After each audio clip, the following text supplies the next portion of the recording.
meeting to consider two separate measures, a continuing resolution related to government funding, and H.Res. 719, a resolution honoring the life and memory of Charlie Kirk. On the continuing resolution, Congress can and should act expeditiously and on a bipartisan basis to advance this measure. We must keep our work going in service to the American people. Just last week, the House voted to go to conference on 3 appropriations bills, a return to regular order.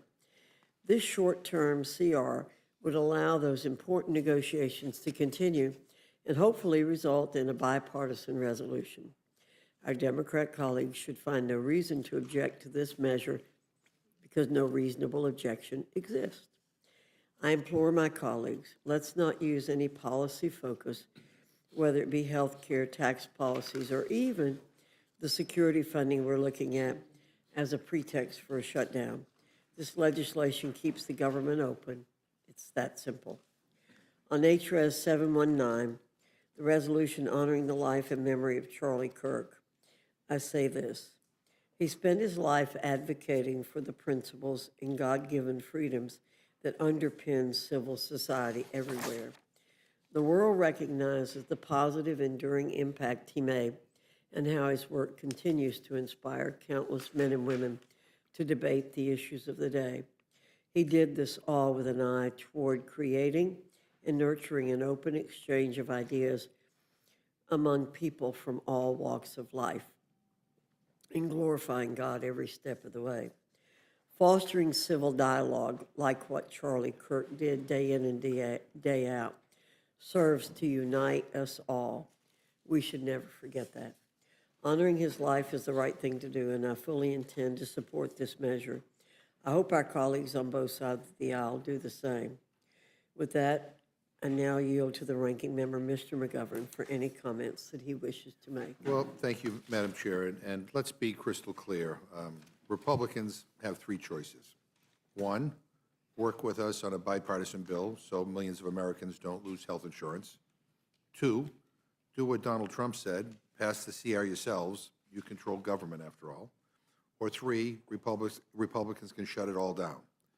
Because make no mistake, the health care of millions is on the line. If Republicans let these tax credits lapse, nearly 24 million Americans will see premiums skyrocket, up 93% on average, 93%. A 60-year-old couple making $80,000 a year, they'll pay over $17,000 more. That's over $1,400 every single month. A family of 4 making $64,000, that's an extra $2,600 a year.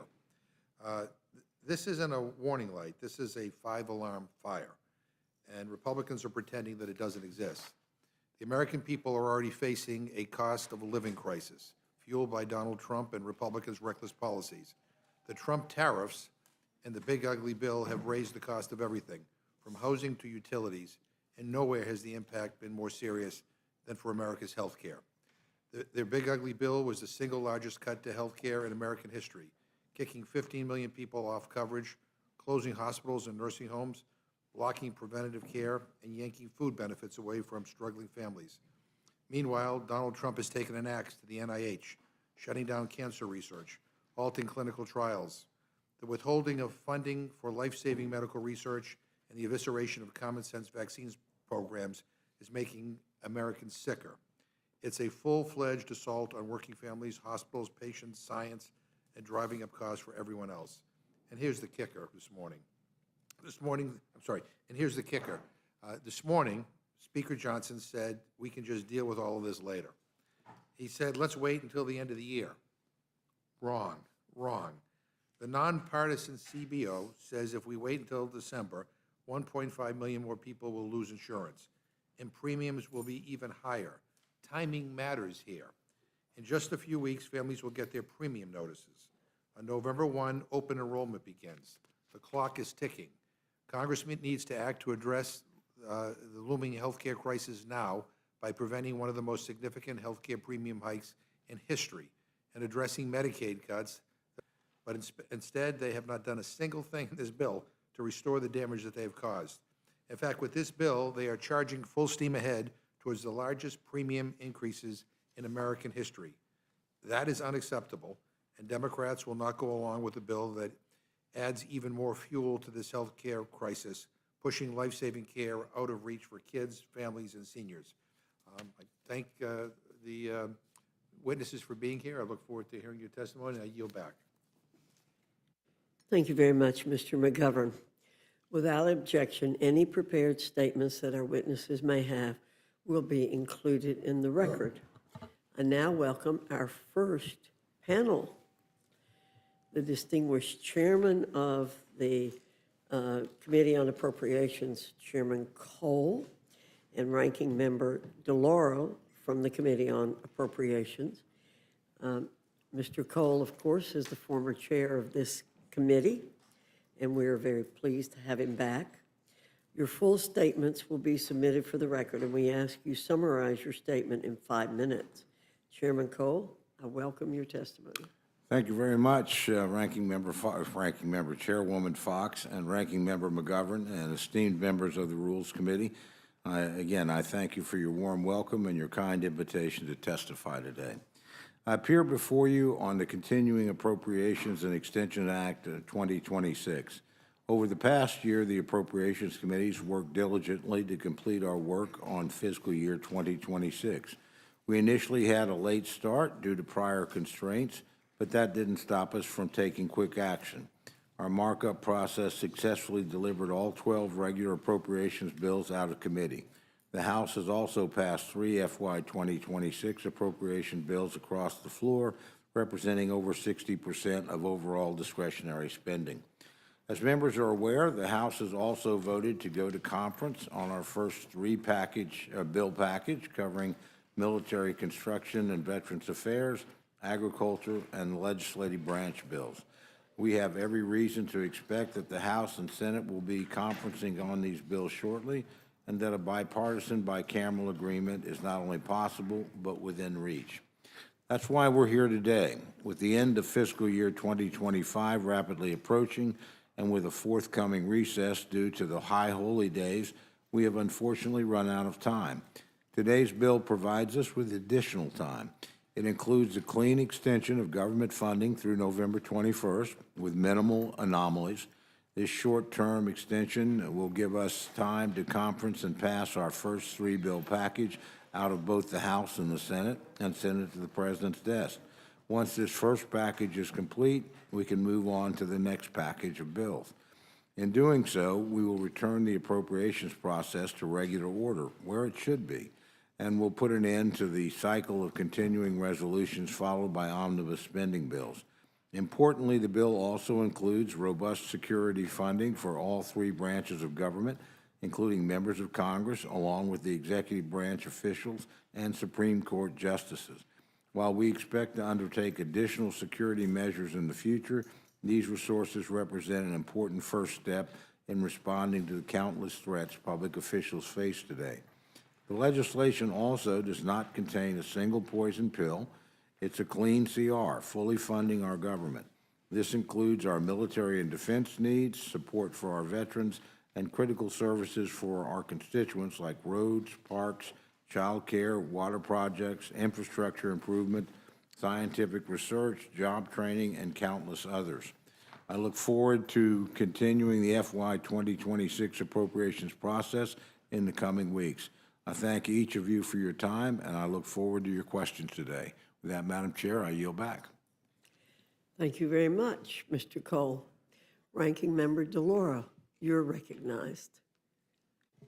Thank you very much, Chairwoman Fox and Ranking Member McGovern, members of the committee. Delighted to be with you this afternoon. It's a pleasure to be on this panel with the distinguished chair of the Appropriations Committee, Congressman Tom Cole. You've heard me say this before, but in addition to being a colleague, he is a friend. I oppose this partisan continuing resolution that shortchanges the special supplemental nutrition program for women, infants, and children by $600 million. That's below what President Trump requested. It fails to address the health care crisis, and it fails to protect Congress's power of the purse and to safeguard the investments promised to our communities that are set to expire because of Office of Management and Budget Director Russ Vogt's lawlessness. Republicans have once again chosen the partisan route, deciding they would rather take us to the brink of a shutdown instead of lowering costs for millions of Americans and preventing people from getting kicked off their health care. While the Appropriations Committee discussions had made some progress, Republican leadership has refused to meet with our Democratic leaders. Republicans would rather shut down the government than sit down and talk about health care. But this is exactly how House Republicans kicked off the appropriations process. From the beginning, they came to the table with funding bills that are filled with extreme, reckless cuts and harmful policies that have been rejected on a bipartisan basis. We are now 9 months into this administration and weeks away from the end of the fiscal year. And the cost of living crisis has only gotten worse under President Trump. Americans are struggling with rising costs for everyday necessities. They are living paycheck to paycheck, but the president and House Republicans are not laser focused on the cost of living crisis. Instead of lowering prices, Republicans passed a bill to cut nearly $1 trillion from Medicaid and the Affordable Care Act, which will strip health care coverage from more than 15 million people. Over $500 billion in cuts to Medicare will be triggered by this law, harming America's seniors. In their signature law, Republicans slash nutrition benefits for poor families, which will cause an additional 1 million kids to go hungry. They did all of this in order to pass trillions of dollars in tax cuts for big corporations and for billionaires, and adding $4 trillion to the national debt over the next 10 years. House Republicans continued to double down on their attacks on the working class, the middle class, and vulnerable Americans. Their full-year funding bills are an assault on public health, slash medical research, eliminating funding for reproductive health, and eviscerate education and job training. They use their 2026 full-year bills not to right the wrongs of their big, ugly bill, but to make health care even more expensive and slash research into life-saving cures. They cut funding for the National Institutes of Health, for the Centers for Disease Control and Prevention.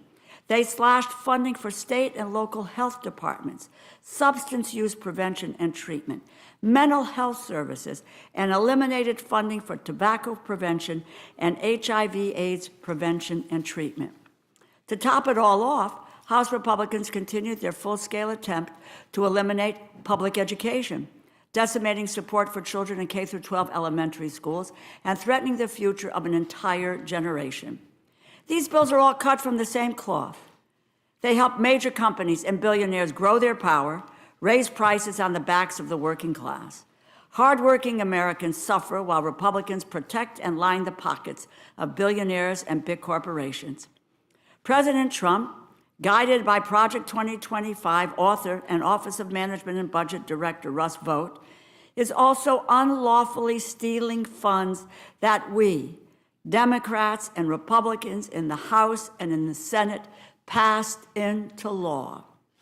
Funds that meet the needs of the American people. Russ Vogt continues to withhold more than $410 billion, $410 billion from families, from farmers, from children, from small businesses and communities. I won't go into it, but this is a tracker of the $410 billion. $6.6 billion in agriculture, $51.7 billion in commerce, justice, science, $3.3 billion in defense, energy and water, $76.7 billion, financial services and general government, $387 million, Homeland Security of $102.4 billion, Interior, Environment, and related agencies, $31.8 billion, Labor, Health, Human Services, Education, $32.1 billion, Military Construction, Veteran Affairs, $19.5, State Foreign Ops and related programs, $43.5 billion, Transportation, Housing, and Urban Development, $44.3 billion. That affects every part of this country. Some of these funds are set to expire soon. As much as $5 billion for the National Institutes of Health and the Centers for Disease Control and Prevention will lapse soon. Money promised to help farmers and ranchers drive advancements in agriculture is at risk. Over $1 billion in the nonprofit security grants, Homeland Security grants that keep our communities safe are at risk of expiring. Grants to help Americans put a roof over their head would disappear. As the courts have repeatedly concluded, this administration's disregard for our nation's spending laws has harmed every corner of our country. Children in elementary schools have been denied resources they need to succeed. Farmers in rural communities have been left to fend for themselves, and communities have been robbed of resources to keep people safe. Russ' vote has stripped hope away from cancer patients, made the cost of living crisis even worse for working families. Make no mistake, Russ' vote wants a shutdown. He wants the country to continue spiraling to chaos so he can keep stealing from our communities. In addition to appropriations, Congress needs to act to address the health care crisis, which will get even worse if tax credits that help working families are allowed to expire. Republicans broke our health care system, punched us into this crisis. They have an obligation to work with us to fix it. But instead, they have not done a single thing in this bill to restore the damage they have caused. In fact, with this bill, they are charging full steam ahead towards the largest premium increases in American history. Democrats will not go along with a bill that adds even more fuel to this health care crisis, pushing life-saving care out of reach for kids, families, and seniors.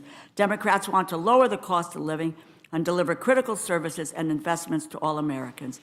That can be achieved through bipartisan cooperation to pass annual funding bills signed into law by President Trump. It cannot be achieved through a Republican's shutdown or another full-year continuing resolution that puts billionaires, big corporations, and unelected bureaucrats over the American people. And the majority is failing to live up to their own promises to the American people, that they can do the hard work of governing. They have unequivocally demonstrated they cannot. This bill is an admission that House Republican majority cannot govern. They would rather gamble on a partisan continuing resolution than work with Democrats to lower the cost of living and address the health care crisis. Let us hope the majority does not drive us straight to a Republican shutdown. But if they do shut down the government, I have no doubt the American people will know who is to blame. Vote no on this continuing resolution. Abandon this partisan game. Join Democrats at the table. It is past time to govern. Thank you. Thank you, Ranking Member DeLauro. Chairman Cole, would you like to respond to anything Representative DeLauro had to say? Well, first of all, I want to join her in proclaiming what good friends we are. And we've worked together for a long time. There's no member of Congress I admire more than my friend. Usually because we found common ground. Where I would disagree with her on this is all we're trying to do is keep the government open so we can continue the negotiating process. We're a lot closer to one another in our bills than one might suspect because, again, these bills are all thoughtfully put together. But we're also willing to compromise on these bills and negotiating. I see no good purpose in letting the government shut down while that process is underway. Again, we've got 3 bills we're pretty close on. We think we could get to the president's desk. I think we could do other packages as well. So that would be my only point. What's the good of shutting down the government? In terms of some of the other things that my friend has brought up, the health care subsidies and restructuring Medicaid, those really aren't the jurisdiction of our committee. They don't really belong in this. It's my understanding that Senator Thune has signaled, and I think the president as well, they're willing to talk about some of these issues and open up a separate negotiation. I'd say the Appropriations Committee has enough to do just getting appropriations bills done and these others. But again, if our leadership wanted to open up that negotiation, that's fine. I think that's appropriate. I don't think it makes a lot of sense to attach those goals to a 7-week funding bill. That's really what's at issue here. Do you want to shut down the government over matters that are unrelated to the day-to-day functioning of the government? There are legitimate policy differences. You can have debates over them. You can come to a compromise on them. Indeed, there's some support in both Republican conferences for some of these things. But again, I don't think they have much to do with an appropriations bill. We're just trying to keep the government open for 7 weeks so we can keep talking and moving appropriations bills. And again, and I want to commend our friends on the other side of the rotunda. This first time I think in 7 years that the Senate actually has acted on 3 appropriations bills and gotten them across the floor of the United States Senate. They didn't get a single bill done last year. We got 7 of ours done and over 70% of the spending taken care of. So I want to encourage this good activity on the Senate. And so Senators Thune and certainly Chairwoman Collins and Ranking Member Patty Murray have shown if you let them do their job, they'll come to an agreement on things. They'll start moving bills. Just going to take more time than we would have liked. A lot of time was consumed in the pursuit, however you feel about it, of what I think is a very consequential piece of legislation, the one big beautiful bill. So that's fine. Again, we'll do what we're asked to do, but our job is to do appropriations. We need a little more time to do it. That's all we're asking for. And indeed, the length of this CR, the administration, asked for all the way through January. Our Democratic friends didn't want to do that. I agree with them on that. I want to keep these boundaries pretty short to keep pressure on. We've all been in Congress long enough to know that too often, and this doesn't matter who's in control, deadlines are like alarm clocks around here. I mean, so let's have a reasonable deadline. This is a reasonable deadline. It doesn't do anything other than just keep the government functioning. And I can't understand why we would want to precipitate a crisis by not funding the government when there's fruitful negotiations going on. Madam Chair, do I have an opportunity to respond to my colleague and friend? I suspect Mr. McGovern will do that, Mr. Laura. Well, but the chairman has had an opportunity to respond to my remarks. I have had not an opportunity to respond to any of his remarks. We'll come back in a minute. I have a couple more questions. Okay. For the chairman. So I appreciate what you just did in terms of clarifying the issue. This is a 7-week funding bill. Now let me set the context for the American people if we can. All this bill does is keep the federal government running at the same levels it's been at since 2024. Is that correct? Correct. It was President Biden who initially signed these funding levels into law, correct? Correct. So I'm a little confused about Ms. DeLauro saying not enough money has been spent on these issues since those funding levels were set when Democrats were in the majority, correct? Correct. And I love your analogy about a deadline's like an alarm clock. We certainly do need deadlines around here.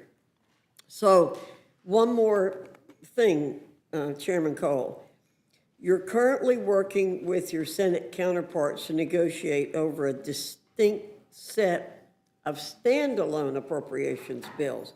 You mentioned the Senate has done something it hadn't done for a long time. We've done some things haven't been done for a long time. So following a regular order passage of those bills in their respective chambers, correct? Correct. And will this CR empower you to continue to work on those? It would. Okay, so we're talking about a very short period of time, no increased spending, living with the Biden budget, which might be inadequate according to some, but if it were inadequate, our friends didn't say much. I will say this, we do increase funding for security for the Yes, executive sir. branch and the Supreme Court and for our own chamber, and with the idea that would have to be revisited. This is pretty, we all know we've had tragic current events that have probably refocused attention on that. So, and I've said we'll carry whatever security measure that, the leadership of both parties and the administration decides appropriate. So this was the first shot at that. That could, and I would expect would change. Particularly, we would end up extending those security arrangements at some point, probably in the Ledger Branch bill. The hope is that the short-term continuing resolution will give you and the Democrats the opportunity to continue to work together to pass our other bill, the bills that would fund the government for the rest of the year. Correct. Thank you very much. I appreciate that. Ms. DeLauro, I'm going to recognize Mr. McGovern. Thank you, so I don't have an opportunity to respond to my colleague. Same question Thank you I very, asked. very much. Before I yield Appreciate to the you- courtesy. Before I yield to you to respond, it's my time, right? Yes, sir. Okay, thank you. Yeah, okay. I get a kick out of when people say that how important deadlines are. You know, we had a deadline on resolutions of inquiry, and I'm looking to the quote from our colleague who's not here, Chip Roy, who justified this extending basically the prohibition on resolutions of inquiry through September 30th because they just wanted to be able to get through reconciliation, and then we'd go back to, you know, allowing them, and then in the rule we just passed, it got extended again till I think March of 2026. You know, the ability to be able to call up resolutions on the tariffs, again, same thing. So, I mean, when people say deadlines around here, that doesn't mean anything because people violate them all the time. And I'll just say one other thing, and I'll yield to Mr. Lauro. There's also an issue just of trust. You know, we pass bills in Congress, spending bills, and expect those, you know, those numbers and those funding levels to be respected. And then we see rescissions, and we see, you know, unilateral attempts by the president to freeze the money. So even when we pass things around here, we have no guarantee, in fact, that what the work that we do here, that, quite frankly, I am disappointed that Republicans haven't stood up for this institution. But the work that we do here gets ignored, and there's no pushback. But I'll yield to Mr. Lauro for any response to the chairman. So thank you very, very much, Mr. McGovern. And I say this with having negotiated bills as both chair and ranking members with my colleague, Congressman Cole, having in the past negotiated bills with Senator Shelby and Congresswoman Granger and others, that the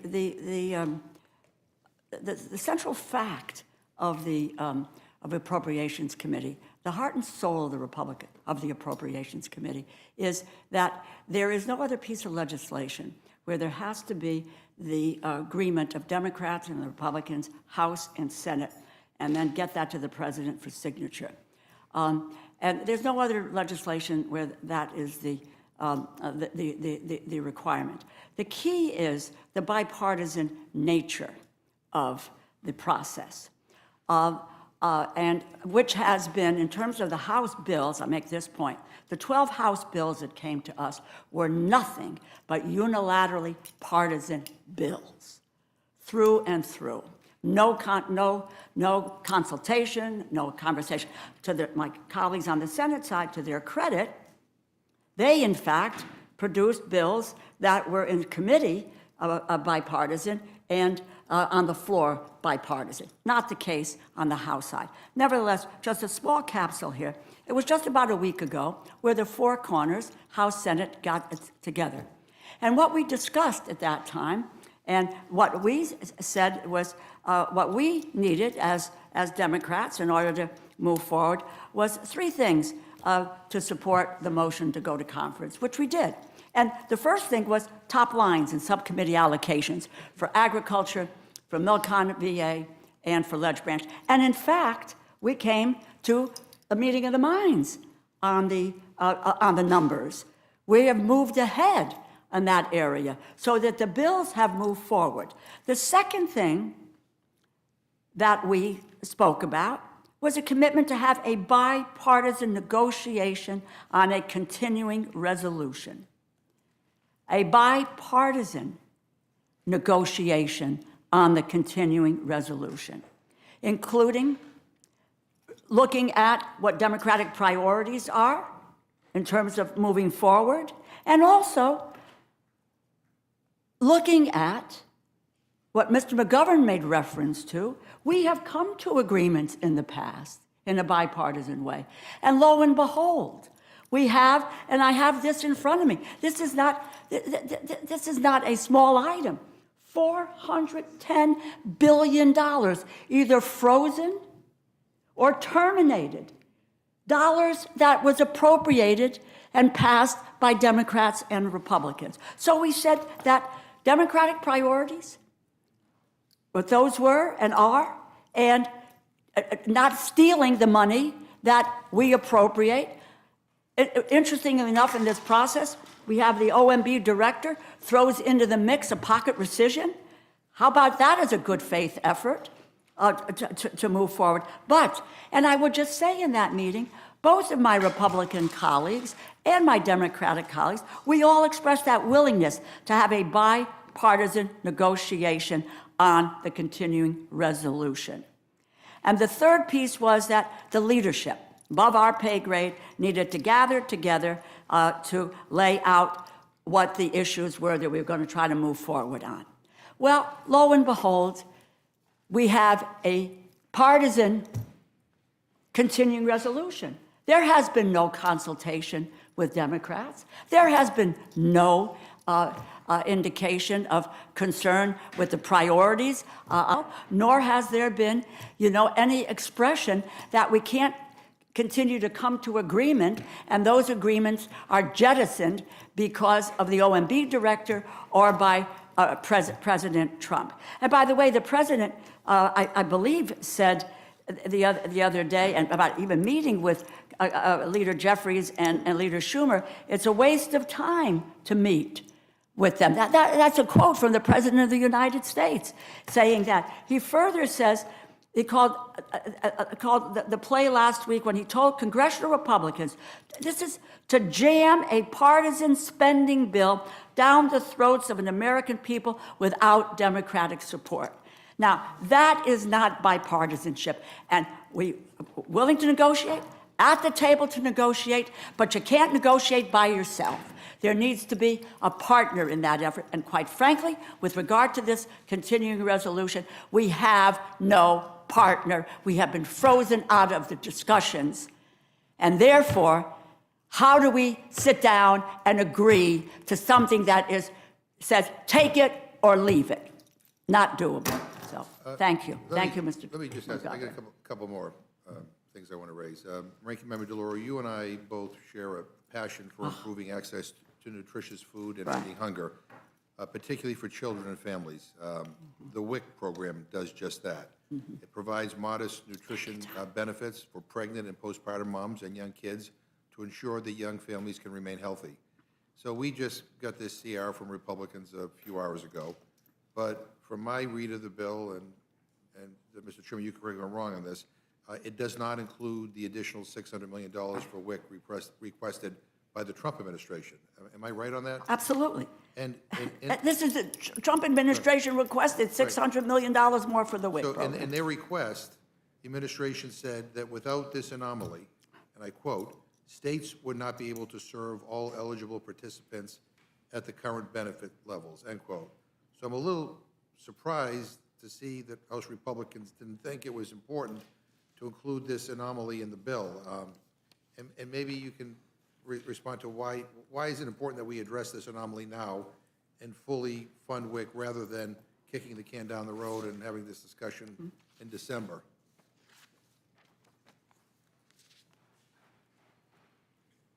I mean, Well, it's a mystery to me. I mean, the president, you read his words, that says it all. If we were in charge, we would have added this $600 million.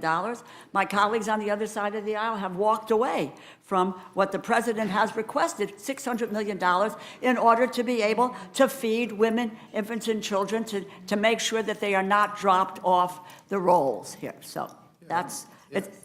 Doesn't make any sense. Right, no, I mean, I think pregnant and breastfeeding moms and young Right. kids deserve to know they'll fully have access to formula and basic staples like milk and vegetables. I mean, there's no reason to not address this looming issue right now. Mr. Chairman. Thank you very much, Mr. Chairman. it's part of the ag bill, which is under negotiation right now, and it will be in the ag bill that is fully funded. And so we thought we're close enough there, that's where it should go. Obviously, the numbers are what they are until December, but that would be part of a final agriculture bill. Yeah, well, the numbers aren't where they should be between now and December. Mr. Laurel? Well, if it's not in, if this is something that says it's not there, then, it's, It would be part of the bill. I mean, that's provisions you're concerned about is under negotiation, and that would change part. We would go where the administration asked us to go. well, you signal that you don't want to do that. That's a big signal. So let me just kind of summarize, kind of the choices we have here. I mean, one, in terms of this continuing resolution, we can work on a bipartisan bill and address what was one of our central concerns right now, is that Americans don't lose health insurance and don't get stuck with these high premiums that are coming down the line. Two, the president has said, Mr. Orr referred to it, but it's been in the press, that he said to the Republicans, pass the CR yourselves. Right. You control government after all. And we saw what happened in the Senate, was it last week, with nominees, that they nuked the filibuster process. So I'm sure they could find some heavy-handed tactics to move this thing through. Or three, Republicans can shut it all down. The reality is, and this is kind of where we're at, when the Speaker of the House says that we can have all these discussions and push it down the road, timing matters when it comes to health care. In just a few weeks, families are going to get their premium notices. And on November 1, open enrollment begins, and the clock is ticking. And so the idea that we can, we'll just let things proceed, let families deal with what they have to deal with, and maybe maybe in December we'll be in a better mood to find some accommodation on this. That doesn't help my constituents. Mr. McGovern, in the labor H.H.S. bill, which we just spent almost, I don't know how many hours last week going through, when you take a look at what the healthcare issues, that the healthcare has been stripped out. Funding for the NIH, funding for the Center for Disease Control and Prevention, funding for mental health services, all of these health things being stripped out of the labor H.H. bill. That,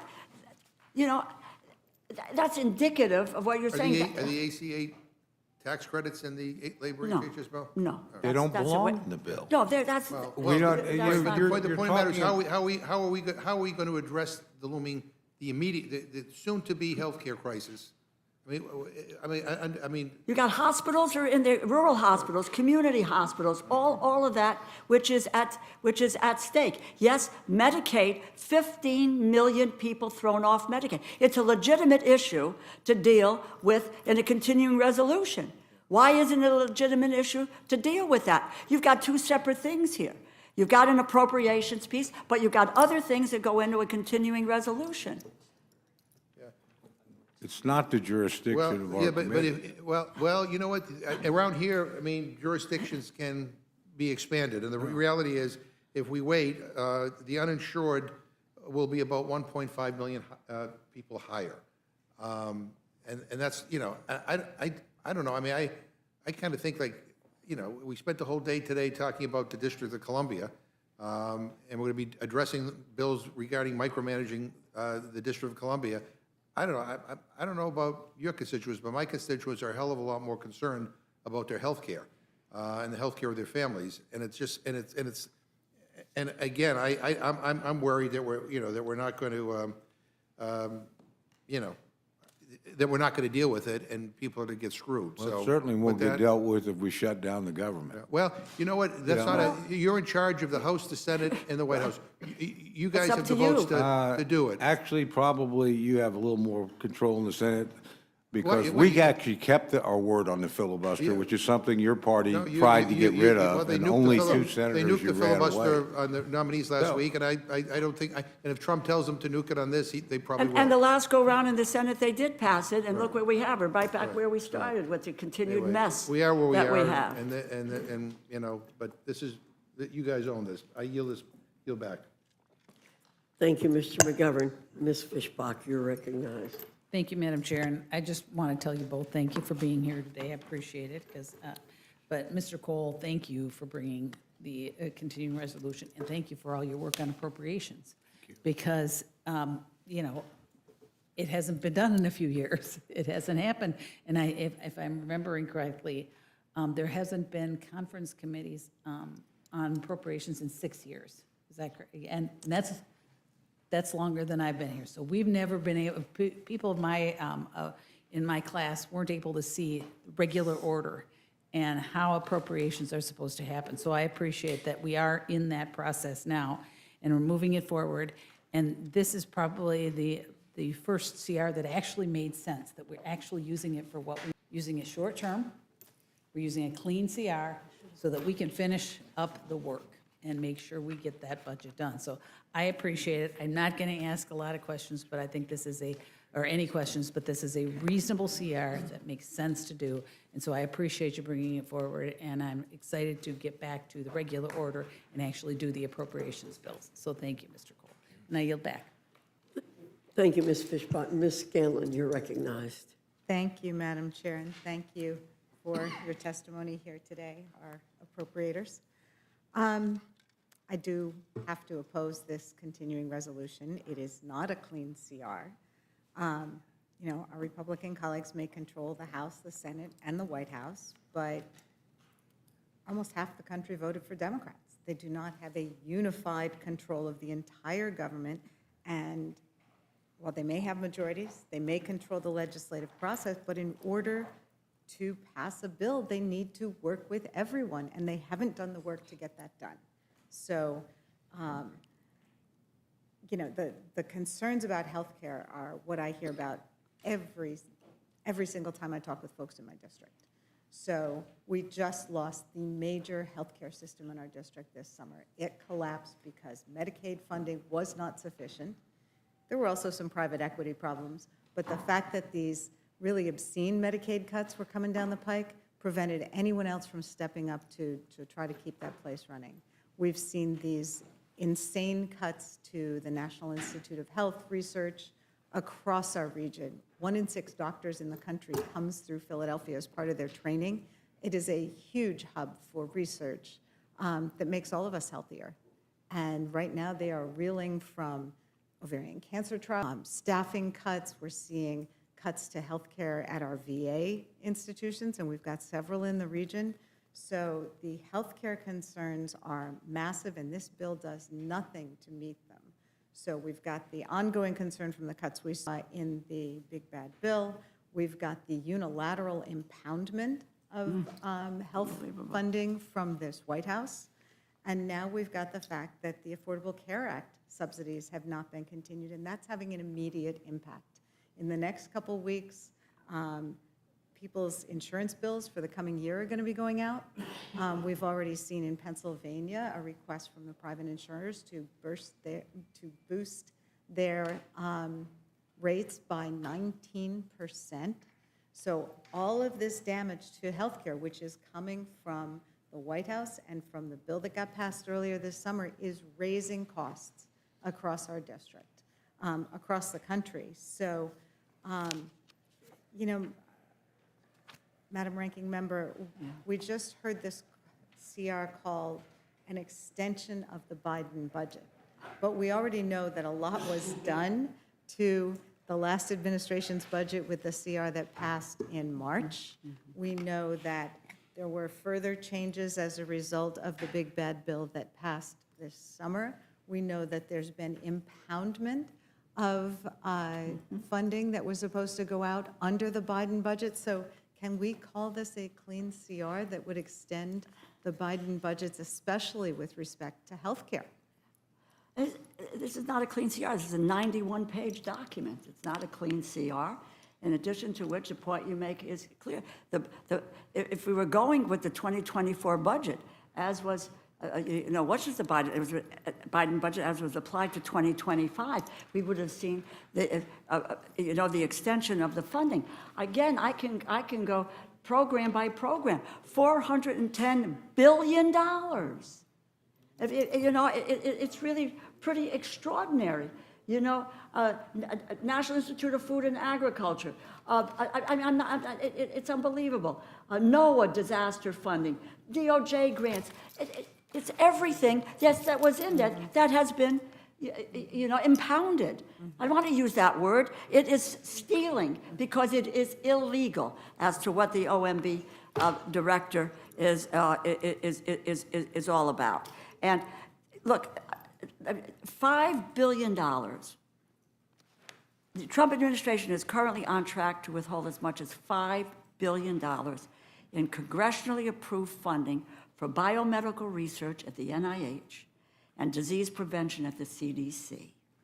So, and at this point, NIH has typically allocated an additional $2 billion more than it allocated this year.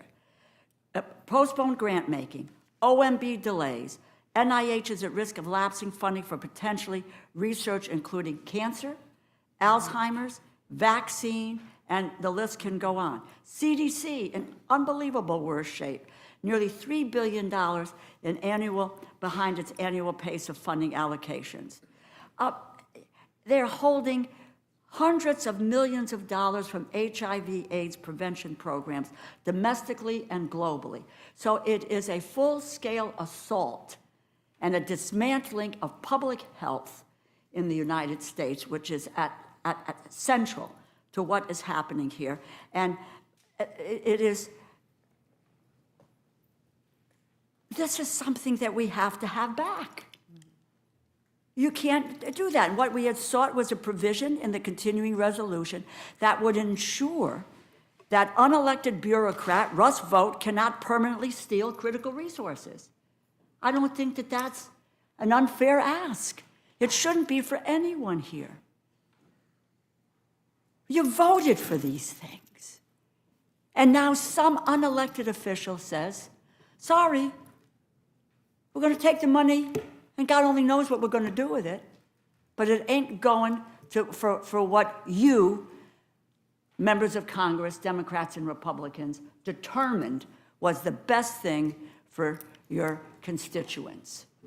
Well, I think that is the bottom line here, okay? The government runs out of funding September 30th. What's been proposed is this not clean CR, and it doesn't meet the moment. It doesn't meet the moment where we've got cuts to the ACA subsidies coming up, doesn't meet the moment where there's been all these cuts to NIH funding, doesn't meet the moment where our hospitals, whether rural or frontline in the city or federally qualified health centers, are struggling to even stay open. So we can't support a bill that doesn't meet the needs of the American people.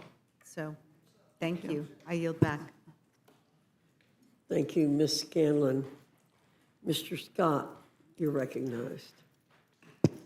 Thank you, Madam Chair. Mr. Cole, there's been a lot of talk about the premium tax credits. My understanding is that it is the enhanced premium tax credits that would lapse. Is that correct? Not all of the tax credits? That's correct, although let me immediately add, that's not anything our committee does. That's a Ways and Means, issue. That's not us, but you're right. It is the tax credits that were added for COVID, the time when we were shutting down businesses and people were losing health care, and it was supposed to run out at a certain point. This isn't stuff being cut. This is things running out at the schedule that was agreed upon in a bipartisan way back during COVID. That's right. And it was agreed upon that the enhanced premium credits would expire in 2022. Correct. And in a very bipartisan manner, Democrats and Republicans in the COVID emergency voted for a lot of things that the critics of those bills would be correct when they said expanded the role of government in our lives. It was a period of time where we had no idea what was going to happen with COVID in a very bipartisan manner, and every one of those pieces of legislation was done in a bipartisan manner when Donald Trump was president of the United States. Correct. Is that correct?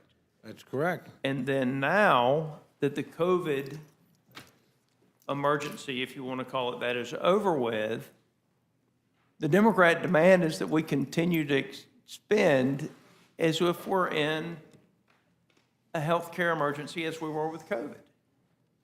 Is that a fair statement? That's a fair statement. So I will tell you, I'm going to just say this because I don't know the way they put it. I watched as Democrat after Democrat requested special project after special project, then turned around and voted against them on the floor of the House of Representatives, Mr. Cole. And as someone who doesn't request special projects, I hope you as the chairman will take every single one of those projects out if they request them and then refuse to vote for them on the floor of the House of Representatives. That's a decision. You don't have to answer that now, but I'll tell you, I think it's ridiculous that they continue to ask for that stuff when they vote against them.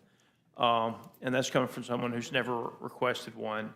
I have one final question, because I can see where this is going, because the Democrat strategy is to shut the government down and let the Republicans take the blame for it. So I'm just guessing that somewhere around 90% of Republicans are going to vote for a continuing resolution. Is that a reasonable, you think I'm close on that, Mr. Cole? I think you're a little low. I think it'll be higher than that. But no question, the overwhelming majority of Republicans will vote to keep the government open. And so if 90% of Republicans vote to keep the government open and 100% of Democrats vote to shut it down, what's going to happen? It'll shut down.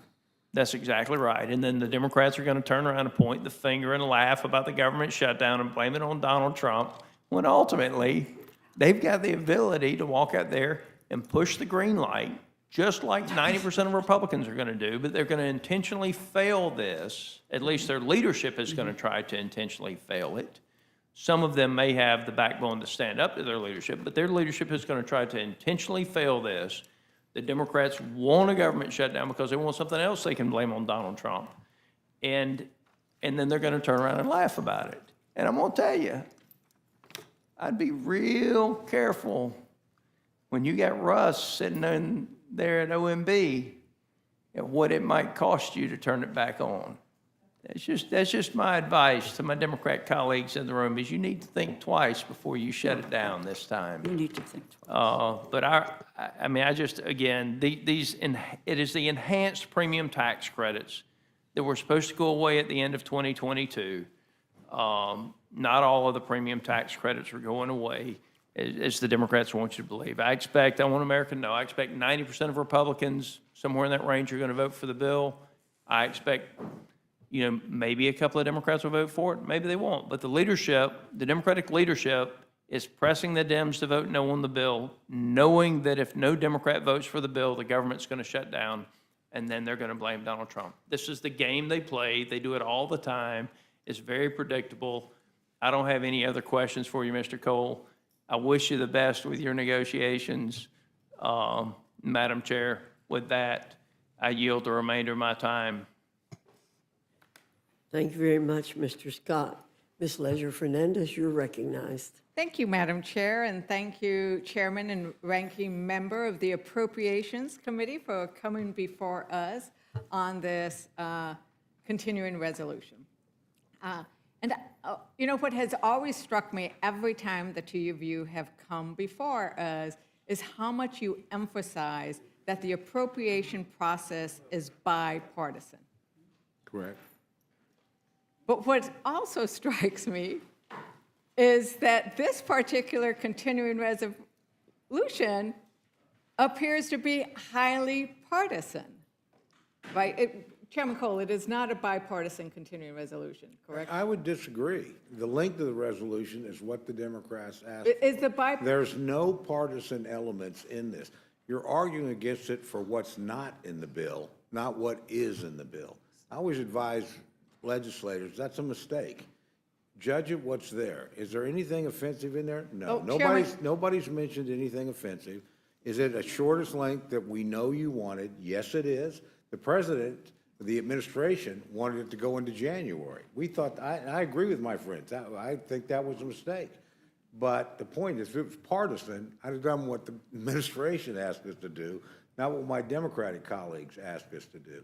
And again, But isn't show me the bipartisan? poison pills in there. All we're saying is keep the government open. There's not a problem you've mentioned that's going to get solved if you shut down the government.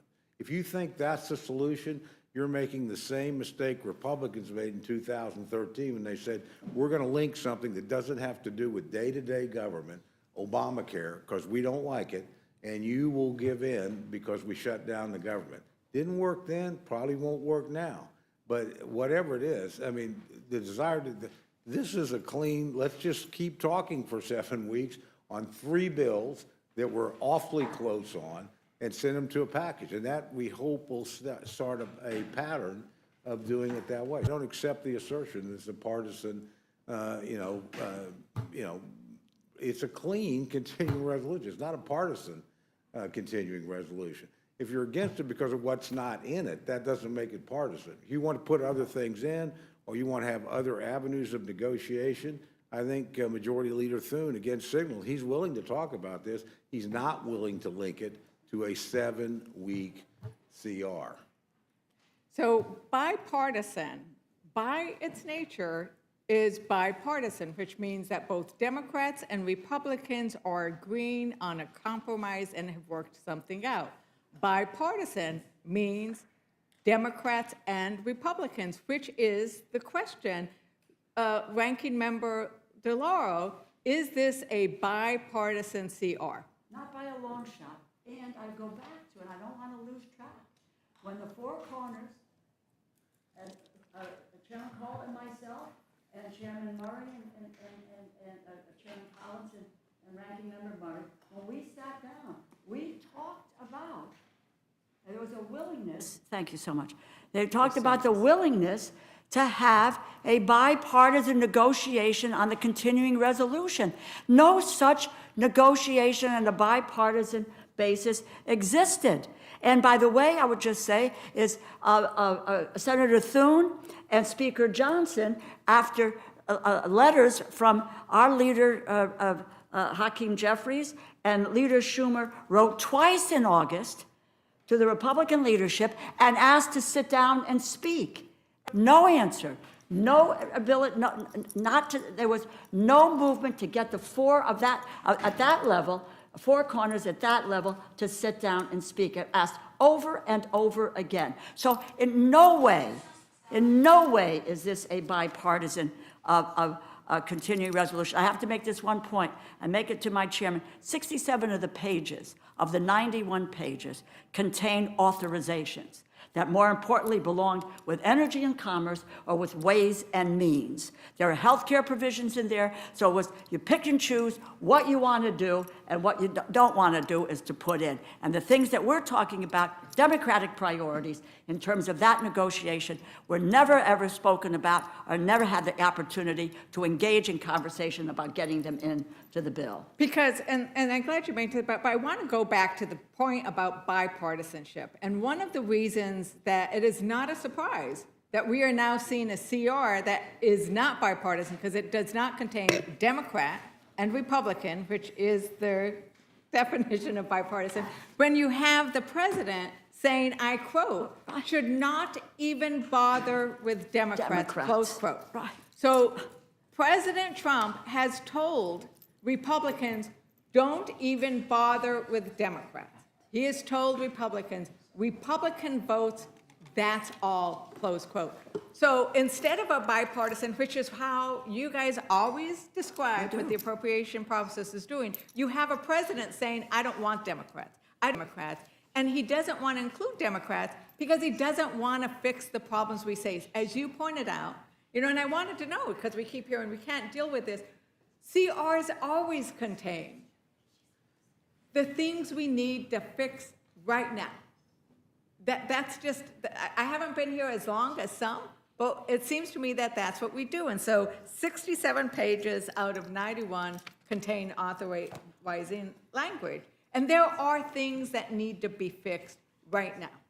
And the issue about the Affordable Care Act premiums, I'm very concerned about that, because it is going to hurt rural Americans harder than it is going to hurt urban Americans. And that's because rural Americans, people in my district, people in Oklahoma, rely more heavily on those tax credits. And, these are Republican states that are going to get hit. The states with the highest rural health premium increases are states like Texas and, Oklahoma and the Carolinas, and it's just really a problem because it is going to hit, and it's going to hit on October 1st. That's when this is happening. And the American public is looking at us to come up with a bipartisan solution to this problem, and Republicans are refusing to do it. Because this is something we could do. Is that correct, Ranking Member DeLauro? We could, in a continuing resolution with bipartisan support, fix this problem today. You know, you said it very eloquently. That has been the premise. We've always, if we have an opportunity to have the debate, have the discussion, you know, some things that you get in that you want, some things may not get in that you want, and it's both sides coming to an agreement. But to be just told that, and again, what the president saying, you know, he told congressional Republicans jam a partisan spending bill down the throats. You know, what are we talking about? Do this without any Democratic support. That is not the way that the process is underway. And this is not a process issue. There is that, but it is about the healthcare services, about the services that are there, whether they're substance use, whether they're rural hospitals, whether they're nursing homes, whether it's Medicaid, Medicare, and CDC, NIH. All of these are directly affect people's lives in a way, and that is not being, you know, included in this effort, which is really, but you know, I'll just say this. The OMB director, Russ Vought, is not interested in an appropriations process. His interest is to destroy the appropriations process and take on the ability to make all of the spending decisions. And which is why, if we are honest with ourselves, we have to stop that now, which is why we wanted to include a provision, we sought a provision in the continuing resolution that would ensure that unelected bureaucrats like Russ Vought cannot permanently steal the critical resources that the Congress promised, that each one of us promised to our constituents and to our communities. So when we look at the continuing resolution, we should look at our constitutional duty and requirement to our constituents to say we control what gets spent, and we want to make sure it gets spent once it gets authorized. Is there anything in this continuing resolution that makes sure that the $410 billion is spent? No, and I'm going to be pretty specific about this because I looked into it. In the Agriculture Committee, $48 million in sustainable agricultural research and education program funding is being withheld from farmers and ranchers. Millions of dollars in the National Oceanic and Atmospheric Administration, NOAA, operations research funding, and $30 million in NOAA procurement acquisition is being held up. Work by the way, without the Democratic provision to extend these funds, the National Weather Service work at the National Severe Storms Laboratory in Norman, Oklahoma will not receive the funding, and weather radars across the country. $41 million in the Small Business Administration development program is being held up by the administration, and without the provision that we were looking for to extend the funds, that small business owners, that's veterans, women, low-income, minority entrepreneurs will be denied critical support. More than $2 billion in Federal Emergency Management Agency, FEMA grant funding is being held up by the administration. Without this provision to extend these funds, communities won't have the funding they need for preparedness and response. So what we want to try to do is, why won't the Republicans act to extend these resources to get this funding delivered?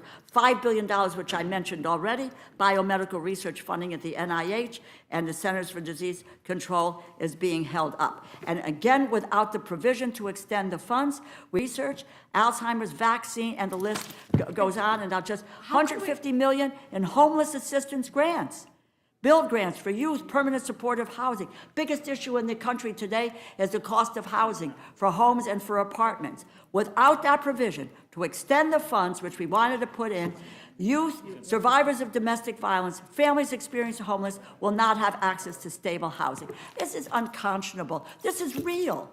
I'm not making this up. This is not anecdotal. You know, so why wouldn't we want to put in a provision to extend the funding in these efforts so that we can meet the demand that we necessary to address the ills of our constituents and of the people in this country? Thank you. Sorry. And these healthcare investments should be bipartisan. Alzheimer's should not be partisan. Cancer is not Alzheimer's, partisan. Cancer research, investments into health, making sure our rural health systems don't fall apart should be bipartisan. And it is not a clean CR if you don't make sure that these funds are spent and continue into the future. And with that, Madam Chair, I yield back. Thank you, Ms. Ledger-Fernandez. Mr. Griffith. Thank you, You're Madam Chair. recognized. Mr. Griffith, before you begin, Mr. Cole, are you going to be able to continue to stay with us? My understanding was that you might have to leave. I've got about 30 minutes, I think. 30 minutes, okay? How much? What time? Oh, no, my watch is off. Okay. Look, Are you on it is. It's Oklahoma? 30 minutes behind, yeah. Are you on Oklahoma time? Yeah, we're a little bit slower. Okay.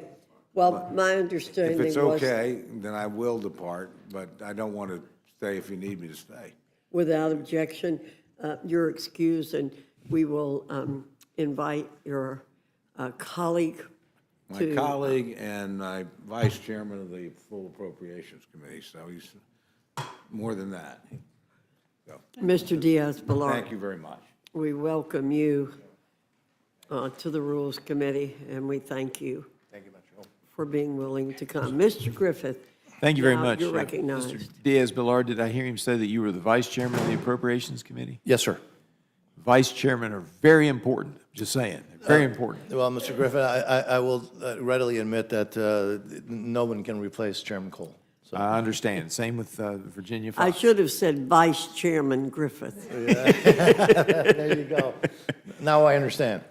You've been sitting here for some time listening to the debate. Is there anything that you feel compelled that you need to add to the debate that we've been having? No, sir. I think the chairman expressed that this is, in essence, a clean CR with some anomalies. And I hear about things that are complaining about what's not in the CR, not about what's in the CR. This is a good CR. This allows us to move forward and, again, hopefully finish the appropriations process the way it's supposed to be finished. Well, and I would just say it was interesting. We got into this whole debate, about give and take and that kind of thing. And the chairman pointed out that November was something that our colleagues on the other side preferred. And he said he didn't agree with the president. I actually agreed with, I agreed with either a whole year or January, because I hate it when we do these things till right before the week before a holiday. So we've now got it lined up a week before Thanksgiving, and then probably we'll delay till it's a week before Christmas. And that part of it I don't like, but when you look at the overall bill, I would agree. I didn't see anything in it that I thought would stir anybody up, but here we are having hours of debate. But just think it's interesting that concession on one point doesn't give you enough to move the folks on the other side. Nonetheless, I'm happy to yield any time you might wish to discuss issues. Otherwise, Madam Chair, Thank you. I'm prepared to yield back. I yield back. Thank you, Mr. Griffith. Mr. Neguse, you're recognized. Thank you, Madam Chair, and thank you, Ranking Member and Mr. Vice Chairman. Welcome back to the Rules Committee. Mr. Vice Chairman, I guess I wanted to start with you and maybe ask you a couple of questions process-wise. And I promise you there's a point to this line of questioning. Are you or were you supportive of the decision by Senate Republicans to eliminate the filibuster for Supreme Court nominees? Again, that, as you know, that's clearly not an appropriations question, and that's a question for the Senate to decide. you have no opinion about whether that was the right thing? I literally have been focused on the appropriations process, which is our constitutional duty. That's what I've been focused on. Were you or are you supportive of the Senate's decision earlier this week, or rather, I guess it was last week, to change the filibuster, to modify the filibuster for an exception to be drawn for the confirmation of executive officials, sub-cabinet level officials? Maybe your answer is the same. It is. It is. Again, the Senate, I'm not part of the Senate. Yeah, right, exactly. I'm not part of the Senate, and obviously they have different rules than we do. And Sure. what we're trying to do here is make sure we don't have a government shutdown and we'll continue the process. So here's why I asked that question. I presume that President Trump will convince the holdouts in the Republican caucus to vote for this Republican CR, and it'll go over to the Senate. My understanding, at least, is at this juncture, is that it is unlikely to receive the 60 votes necessary to survive cloture. And so, given that, the reason why I was asking those questions is curious about your opinion as to whether or not, if the Senate were to proceed, if Senate Republicans were to proceed in drawing out an exception to the filibuster for purposes of continuing resolution consideration, if that's something you'd be supportive of. And again, the Senate rules are the Senate rules, obviously, as you know. I don't claim to be an expert on the Senate rules. I will tell you that we had a similar process a while ago when we did the CR, and the Democratic leader in the Senate said that he was willing to shut down the government. We passed the CR in the House, and the Senate, even though he had threatened publicly to shut down the government, then passed that CR, which I think was, at the moment, the best potential option. And so what we're trying to do here is avoid a shutdown. Well, you've answered my question. I guess I will say you may be the only member of Congress I've ever met who has no opinions on the filibuster or Supreme Court nominees or the rest, but in any event, that's fine. Why don't we talk about the CR? So the last time you were here, I don't know if you might recall, we had an exchange about rescissions. I think it was in relation to... We've had a few of those. I enjoy our exchanges. It was in regards to rescissions and in particular around public broadcasting. Here's my question. This bill, I think it was already articulated and gleaned through the ranking member's testimony, that there are no protections in this bill that ultimately would safeguard the appropriations that you passionately believe in terms of those appropriations not being impounded nor being rescinded. And so my question to you, I mean, I assume you agree with that. There's no new language in this bill, right? That's not up for debate. Okay. Well, I don't, characterization about clean or non-clean, I'm not talking about that. I'm talking about, there's no new provision that says, you know what, you're not going to be able to impound funds that we're appropriating, right? Or you're not going to be able to rescind funds that we're appropriating. Given that, why have appropriations at all? What's the point? Yeah, I mean, we did have those conversations during the rescission process, and I think we all agree, whether we like it or not, that that's part of the law. I mean, Congress can change the law, and the process, House, Senate, et cetera. But impoundments. So that whole rescission issue was a legal process, whether we like it or not.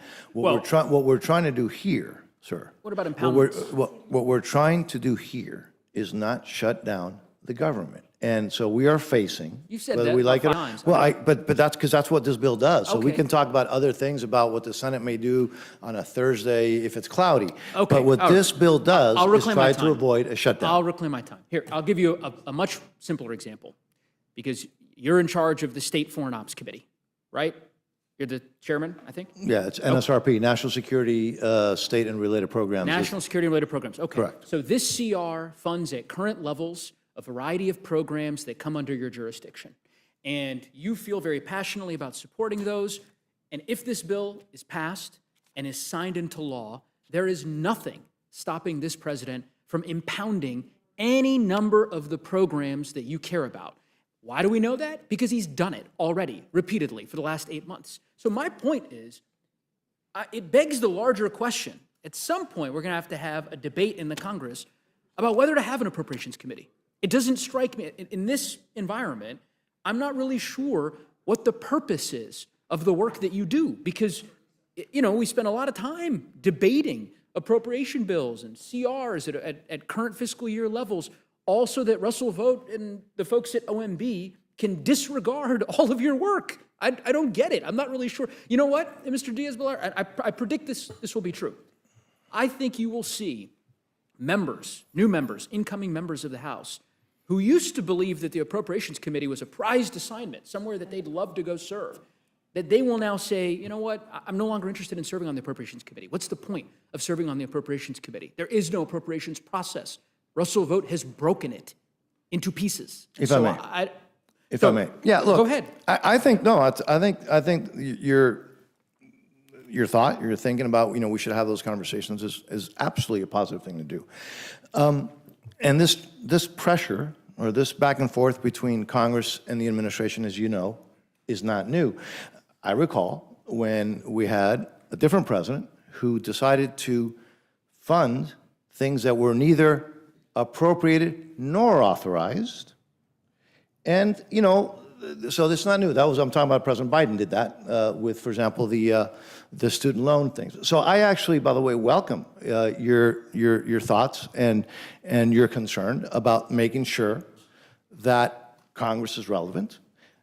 But if we shut down, because I go back to what we're dealing with. What we're dealing with here is, do we pass a CR to allow the appropriations process to continue, or do we shut down? That's what we're dealing with here today. You raise a really interesting point. So if the CR is passed and it's signed into law, will you come back 6 weeks from now and agree to add this new language to make Congress relevant again, as you said? I mean, why not? That sounds like you're saying this is something we got to deal with, we got to address, and I mean, you're going to be testifying in front of this committee, I'm sure. I hope so. Seven I weeks hope from now, so. 8 I hope weeks from so. now. I think Chairman Cole will give you that assignment again, and so you're going to have an opportunity. But it sounds like you might be supportive of saying, you know what, let's put some language in here to stop any kind of impoundments, for example, that ultimately undermine the appropriations that you're fighting for. You know, the appropriation decisions, I should say, that you and your colleagues on both sides of the aisle are fighting for. Is that something you'd support? And I appreciate that. We have a process, as you know, which is the appropriations process where bills go to subcommittee, full committee, you're they're in debated. charge. Well, what I'm telling you is that we have a process. Sure. Where we have bills that go through subcommittee, full committee. Eventually, hopefully, right, they will end here, because everything ends here. Sure. And my colleagues and I, and on both sides of the aisle, will have those discussions, and by the way, have had those discussions. That's why you have But I'm asking bills. if you support them. Bills.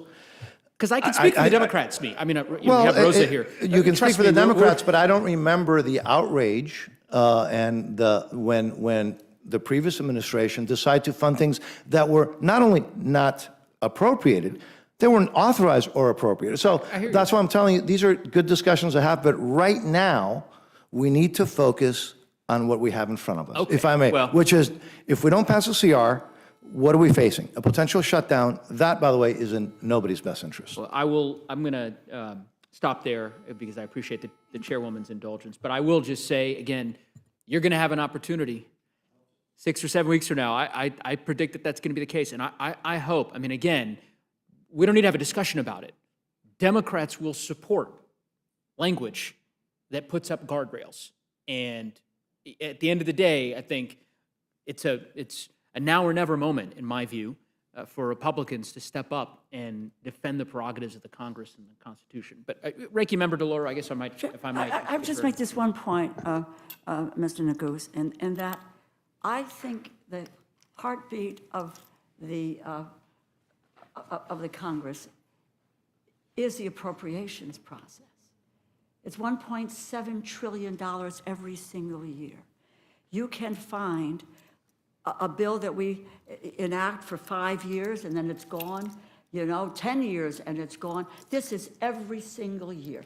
And we have gone back and forth, Democrats and Republicans, historically, and we've hammered out which of the issues that make sense, where we fight for some, Republicans fight for some, we come to a conclusion and we get the bills and going forward. That is at the heart of what is happening here. And you make a very good point, because what is at stake? And I'm not willing to do in the appropriations process. I will fight like hell because I believe it really is the guts of what this federal government is all about. I wish my colleagues on the other side of the aisle who care deeply about some of these issues, otherwise, quite honestly, they wouldn't have voted for them the $410 billion that has been terminated or frozen. They wouldn't have. Right now is the time to talk about where the appropriations process goes. If we give in again and again and again, Russ Vogt will have won the day and taken it over for the, I don't even believe for the executive. He takes it over for just aggrandizing the power in his own hands. I thank the ranking member. I yield back. Thank you very much, Mr. Neguse. Mr. Jack, recognized. Thank you, Madam Chair. And just one question to the Vice Chairman. As you were closing your thoughts and your exchange with Mr. Neguse, I would love for you just to explain to the committee, explain to those watching at home, the consequences of not passing this CR, of not doing our job for funding the government. You were walking through just how devastating that would be, but could you specify that a little bit more for this committee? Thank you, sir. Our fiscal year ends, right, at the end of this month. That's the reality. And if we don't pass this short-term CR, that's the reality, which means, in essence, the government shuts down. And when the government shuts down, then certain things that I think would all agree we have to do are just no longer possible to do. To pay salaries of certain key individuals, to move forward on the essential things that government must do. Again, keep the lights on. Literally keep the lights on. And so that's what's at stake here. And so I think, we can have debates all day long, and those are, I think, appropriate and helpful, potentially, about what maybe additionally should be in this short-term CR to keep the lights open. But if we don't pass this short-term CR, we are facing a government shutdown. And what Chairman Cole and the Republican appropriators, and I think the Republicans are trying to do, is avoid that, is avoid a government shutdown just till, again, November. Then, in the meantime, give us the opportunity to hash out these issues through the appropriations process. We are now faced with two options: shutdown or a CR. This CR is, frankly, with some anomalies, a clean CR. And so, yeah, we could argue about maybe there should be something else that does. Those are legitimate conversations to have. But what is in front of us now is to avoid a government shutdown and give a little bit more time for the regular process to move forward. And for those debates to occur, as they surely will. Correct, sir. In committee. Well, I just want to note, if I'm not mistaken, H.R. 1968, the full year Continuing Appropriations and Extensions Act that was passed back in March was passed with a bipartisan vote on the House floor. I hope to see that again later this week. And with that, Madam Chair, I will yield back. Thank you, Mr. Jack. Mr. Norman, you're recognized. Thank you both for showing up. I have no questions. I don't like CRs, but this one makes sense at this time. Yield back. Thank you, Mr. Norman. Mr. Roy, you're recognized. Thank the Chairwoman. Just a couple of quick questions. Taking at face value, and that is word that the gentleman is not a United States Senator,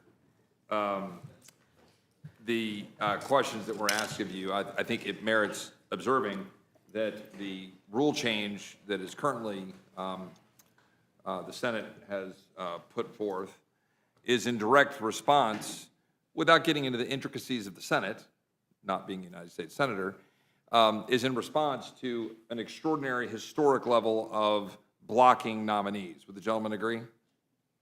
Yeah, the facts speak for themselves on that, so I would agree.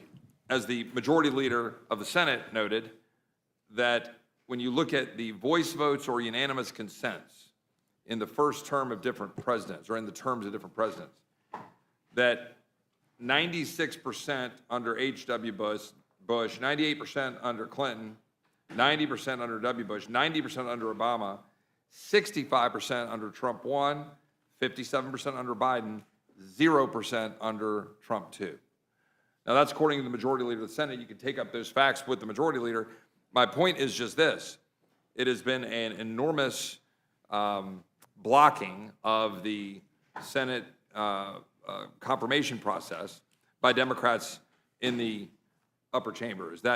Would the gentleman agree that that is roughly observable by anybody who follows politics? Mr. Roy, obviously, I don't have those numbers in front of me, but I think there's been widespread reporting to basically that reflects, in essence, what you've just stated. Roger. And so I would just, a couple other quick things, because a lot of numbers have been thrown around and so forth. Just to be very clear, we're talking about essentially a freeze in spending at current levels through November 20th. Is that what we're putting forward? Yes, an extension of that, which is, you're right, it would be in essence a freeze till November. Yes, sir. And when you account for the rescissions that have been carried out this year, $9 billion roughly, I'm rounding, voted on by Congress following the law and the statutes, $9 billion of rescissions that we voted on, and then roughly, as I understand it, $5 billion of what the administration refers to as pocket rescissions, which is in the courts, and they'll sort that out. Isn't that roughly the numbers we're talking about? No, you're accurate on the numbers, yes. And so when you account for those, and you look at the bill we have before us, and you look at the anomalies in question, we are not only freezing spending, we're actually a little lower year over year. Is that correct? I think that would be accurate. And so we can have a whole lot of noise about what's happening or not happening, but for the average American just tuning in, all we're trying to do is continue to carry forward the operations of government under a president who is trying to reform the government, who is actually trying to hold back wasteful spending, a lot of the stuff we found under DOGE, with a Congress that is trying to work with the president to actually have rescissions to carry out a lot of waste and fraud and abuse and programs that the American people don't particularly like, a few of which I know the gentleman has himself advocated for reforms and changes, and to carry forward a spending level that will now allow for the continuation of the appropriations process, which I might add, this House, this side of the Congress has passed, 2 through the floor, 9 through full committee, and 1 through subcommittee? Do I have that right? The appropriation bills, we've actually passed all 12 through full committee, sir. Okay, sorry. So it was misunderstood. So 2 off the floor and the other 10 through full committee. Is that right? I think it's 3 off the floor. Three off the floor, but all 12 through the full Well, committee. even Yes, sir. better than I thought. So the fact of the matter is, those bills are moving. Is the Senate ahead of us? I'm not sure where No, the Senate in is terms on of what the Senate on the will do. appropriation bills. On the appropriation bills, my understanding is that the Senate is, which is by the way a change for them, is actually trying to move their appropriation bills forward, Mr. Roy, which is why it would be helpful to have the CR so we don't shut down and we can continue the process. That was a question on purpose. Say that the Senate has bills that they've moved. So now there can be a process for determining whether or not there's going to be able to be conference during that time with the bills that have passed and the matching of the various bills. And then if Democrats move away from what they normally do, which is blocking our ability to move these through, then we can move appropriations bills. Is that correct? It is the goal, sir, to not shut down the government first, which is what we're dealing with here today, right? Stop the government from shutting down and then move forward with the appropriation bills. Correct, sir. And the last point is this number that has been thrown around of $410 billion, is that not just an amalgamation of programs that are being cherry-picked and put together as some large number, as opposed to, we're talking about that we're holding spending in check, that we've got, that we voted on were $9 billion, $5 billion in pocket rescissions, and we're holding spending at current levels. Is that correct? Yeah, I mean, we can talk about a lot of different things, sir, but I think it is important to kind of hone in onto what we're dealing with today, what's in front of you today. Today is a CR just through November to do precisely what you have just said, which is to allow the appropriations process to move forward. And the alternative to that is not theory. The alternative to that, unfortunately, right now, is a government shutdown. And that's something that some of us believe would be really devastating for this country. I appreciate the chairman coming and testifying, and I yield back. Thank you very much, Mr. Roy. That concludes the hearing portion. It concludes the panel. And so we excuse the two persons from the Appropriations Committee, and we thank you very much.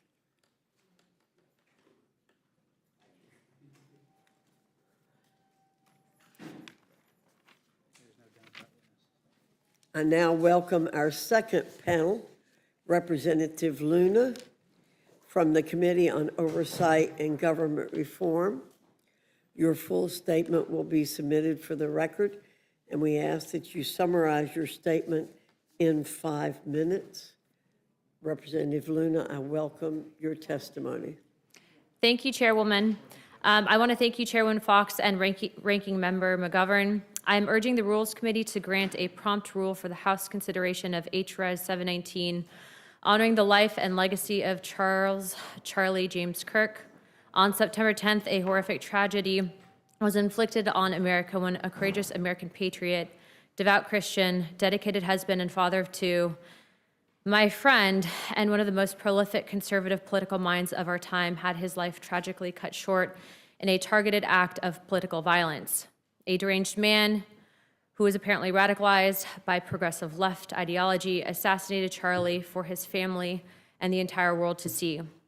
As we work to make sense of it all, what should be clear is dangerous rhetoric describing political opponents as oppressive fascists, to say the least, has reached a fever pitch. The past year alone, we've witnessed multiple attempts on President Trump's life, as well as the murder of elected leaders in Minnesota, and now a brave activist working tirelessly for peaceful political dialogue. Charlie was a man committed to his faith, family, and this nation. He dedicated his life to protecting and defending the God-given rights enshrined in our founding documents. Such violence has no place in our country, especially political violence, regardless of the victim's political leanings. Full stop, no excuses, no qualifications. Today, we firmly condemn these attacks and all those who seek to harm our fellow citizens regardless of political beliefs. American democracy depends on resolving political differences through spirited debate, the ballot box, and embracing the rule of law. Beyond that, let's honor Charlie by hugging our loved ones a little tighter, expressing gratitude for their support, and embracing our faith a bit stronger, particularly when such an event may cause great stress. Again, I ask the Rules Committee to grant a prompt rule for the House's consideration of this legislation, and I welcome the committee's questions. Thank you very much, Ms. Luna. Last week was a tough week for, I think, all Americans. We saw a lot of violence in our country, which touched people. Let me point out the resolution calls upon all Americans, regardless of race, party affiliation, or creed, to reject political violence, recommit to respectful debate, uphold American values, and respect one another as fellow Americans, does it not? Correct. I'd like to quote one whereas clause from the Speaker's resolution that I find so striking. Whereas Charlie Kirk would not have us respond to his death with despair, but rather with renewed purpose, to speak truth with courage, to stand firm in faith, to seek unity while standing firm in principle, and to serve as living reminders of the values he championed: faith, family, and freedom.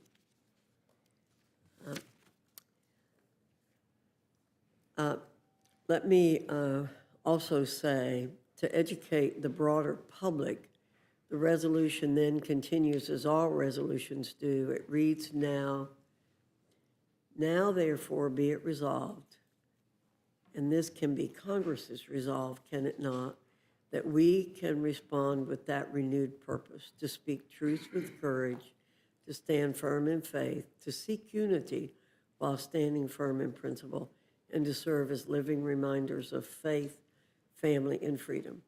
That can be our fixed purpose if we embrace this resolution, correct? Correct. I thank you very much for representing our body here today in bringing the resolution to us, to the Rules Committee, and I yield back. Mr. McGovern, you're recognized.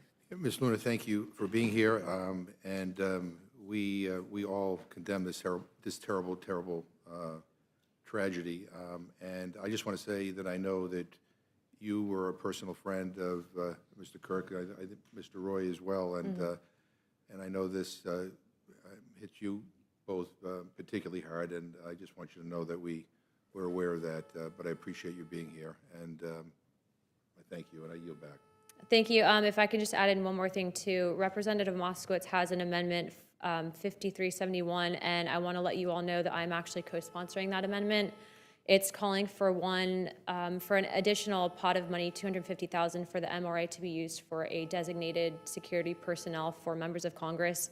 In light of what's happened, I think it's incredibly important, especially if the legislative branch and the executive branch is getting additional security, that we consider that for members. As you may know, Jared Moskowitz actually had someone threatening to murder him, and I actually have someone who's serving federal prison time for threatening to murder me as well, after fleeing to the Philippines. So this is something that we take very seriously, and I hope that you all consider supporting that amendment as well. Thank you. Thank you. Ms. Fishbach, you're recognized. Thank you, Madam Chair, and I just want to say thank you for bringing the resolution forward. You know, I'm from Minnesota, so not that long ago, we dealt with the assassination of Speaker Hortman and the attempted murder of Senator Hoffman, who are great friends of mine. I knew them both.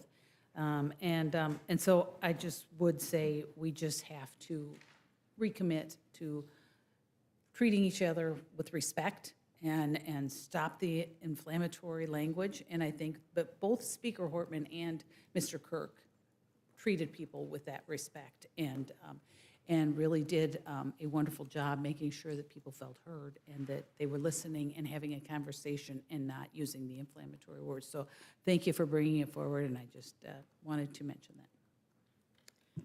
Thank you, Ms. Fishbach. Ms. Scanlon, you're recognized. Thank you. I just associate myself with the ranking member's remarks. Thank you. Mr. Scott is not here. Mr. Griffith, you're recognized. Yeah, this was a terrible event that occurred last week. I appreciate you bringing up the other incidences, both yours and Mr. Moskowitz's, and appreciate you bringing this to us this afternoon. With that, Madam Chair, I yield back. Ms. Leisure-Fernandez. Thank you, Madam Chair, Representative Luna, and Representative Fishbach, condemning political violence of all kinds in every corner of America is an important thing to do. Thank you for pointing out your own friendships across the aisle. Thank you. Thank you. Thank you, Ms. Leisure-Fernandez. Mr. Jack, you're recognized. Thank you, Madam Chair, and I want to thank Representative Luna for her testimony. I don't think there's a member of Congress who was closer to Charlie than you, and as someone who worked with him during my service for President Trump, there's no greater advocate for you than Mr. Kirk. So this is a wonderful testament to his legacy, and look forward to supporting this. I hope it's unanimous. With that, I yield back. Thank you very much. Mr. Norman, you're recognized.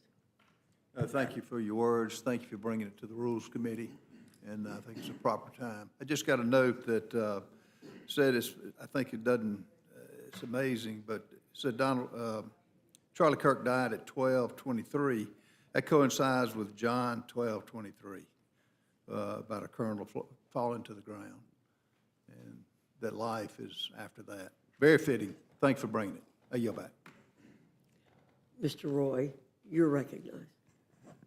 I'll be brief. I'll just thank the gentlelady from Florida. We know how close she was with Charlie, and being such a strong advocate for the message that Charlie was carrying forward, not for himself, but for this country and for our kids and our grandkids and for the gospel of Christ. And you know, when the events occurred last week, my children are not on social media by design. That's a topic for another day that we should address. But I was pinging my son saying, don't let any of your friends put you on social media. I did not want him to see. He'd become quite enamored of Charlie. My son's name is Charlie. And so I told him what had happened. And he asked if it was public, and I said, yes, he's gone. I'm sorry, buddy. And he said, I would love to meet him someday. And then he just sent me a verse from the Paul's letter to the Corinthians, 1 Corinthians 15:58. Therefore, my dear brothers and sisters, stand firm. Let nothing move you. Always give yourselves fully to the work of the Lord, because you know that your labor in the Lord is not in vain. And I only share that because it was indicative, in my view, of the impact that Charlie will continue to have on a new generation who are recommitting themselves to the Word of God and to the founding principle of this country. So I appreciate it, Anna, the gentlelady from Florida, and I yield back. Thank you. Mr. Scott, you're recognized. Madam Chair, I just echo the other things that have been said. It was a gut-wrenching day, and a lot of us will miss him. And I appreciate you bringing the resolution, and his work will continue. Thank you, Mr. Scott. That will end the hearing portion, but we'll recess until the last votes because we have amendments to consider. And so we will go to votes, and then we'll come back and reconvene as soon as the last vote in this series. Thanks to everyone.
Mr. Moskowitz. You are, Mr. Amalfi, you're recognized. And I think you know the drill. Your written comments will be put into the record, but if you want to summarize. You'd like me to summarize? Yes, sir. Okay. I would like you to summarize. I'm catching that hint, okay. All right. Well, thank you, Madam Chair and committee members. Appreciate the opportunity here tonight. I don't get in this little intimate room very often. It's kind of fun. So as it is, what we're working on here is hospitals in the U.S., and I'm speaking particularly on mine, but there's others that would come into this category as well, that are designation as critical access hospital, which is very important for them for certain funding they're able to pull down. And in the case of the one I know about, but others around the country, the status for them has changed because CMS has changed the calculation for a 35-mile distance required between rural critical access hospitals for eligibility.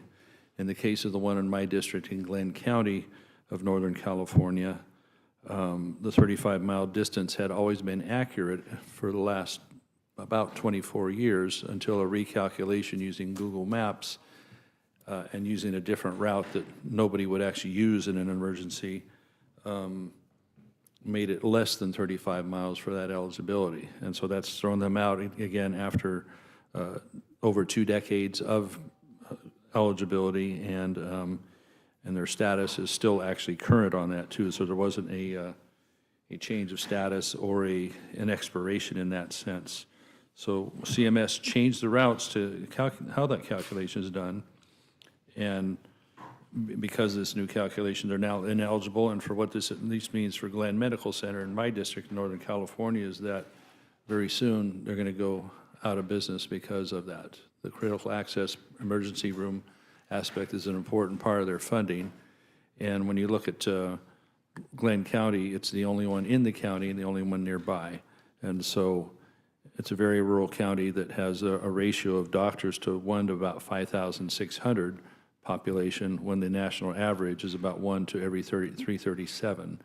The county itself, it's a fairly sizable county. It's approximately 26 north to south and 50 miles east to west. And so the extremities of the county are a lot farther than even the 35 we're talking about.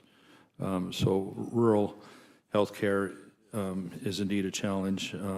The proximity of the hospital to a major freeway is very close and very important. There's a lot, Interstate 5 is a high traffic area for the whole West Coast, and that's the nearest hospital for quite a radius for at least emergency services. So what we're seeking to do is to, in the legislation, is to have the ability to change their status for at least in a temporary basis, while other aspects of this are cleaned up. So, but we don't believe we're the only one in the country that's this case. There's, as I mentioned, a number less than 490 hospitals. We're still waiting for an updated estimate from CMS, and of course, we're waiting for an informal CBO score on the legislation.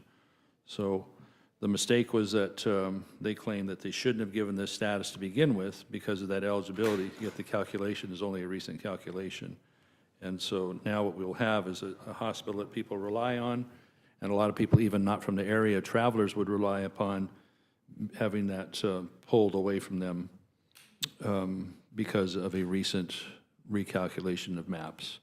So 250 employees would lose their jobs, and I will try to finish the summary at this point here, but it's extremely important that the amendment go through and save this status and perhaps many others around the country for, in my case, in my Northern California district, a pretty wide zone that you would not have emergency service for people in that proximity to an agricultural area and a major freeway. So I'll stop there if you have any questions, Madam Chairman. Thank you.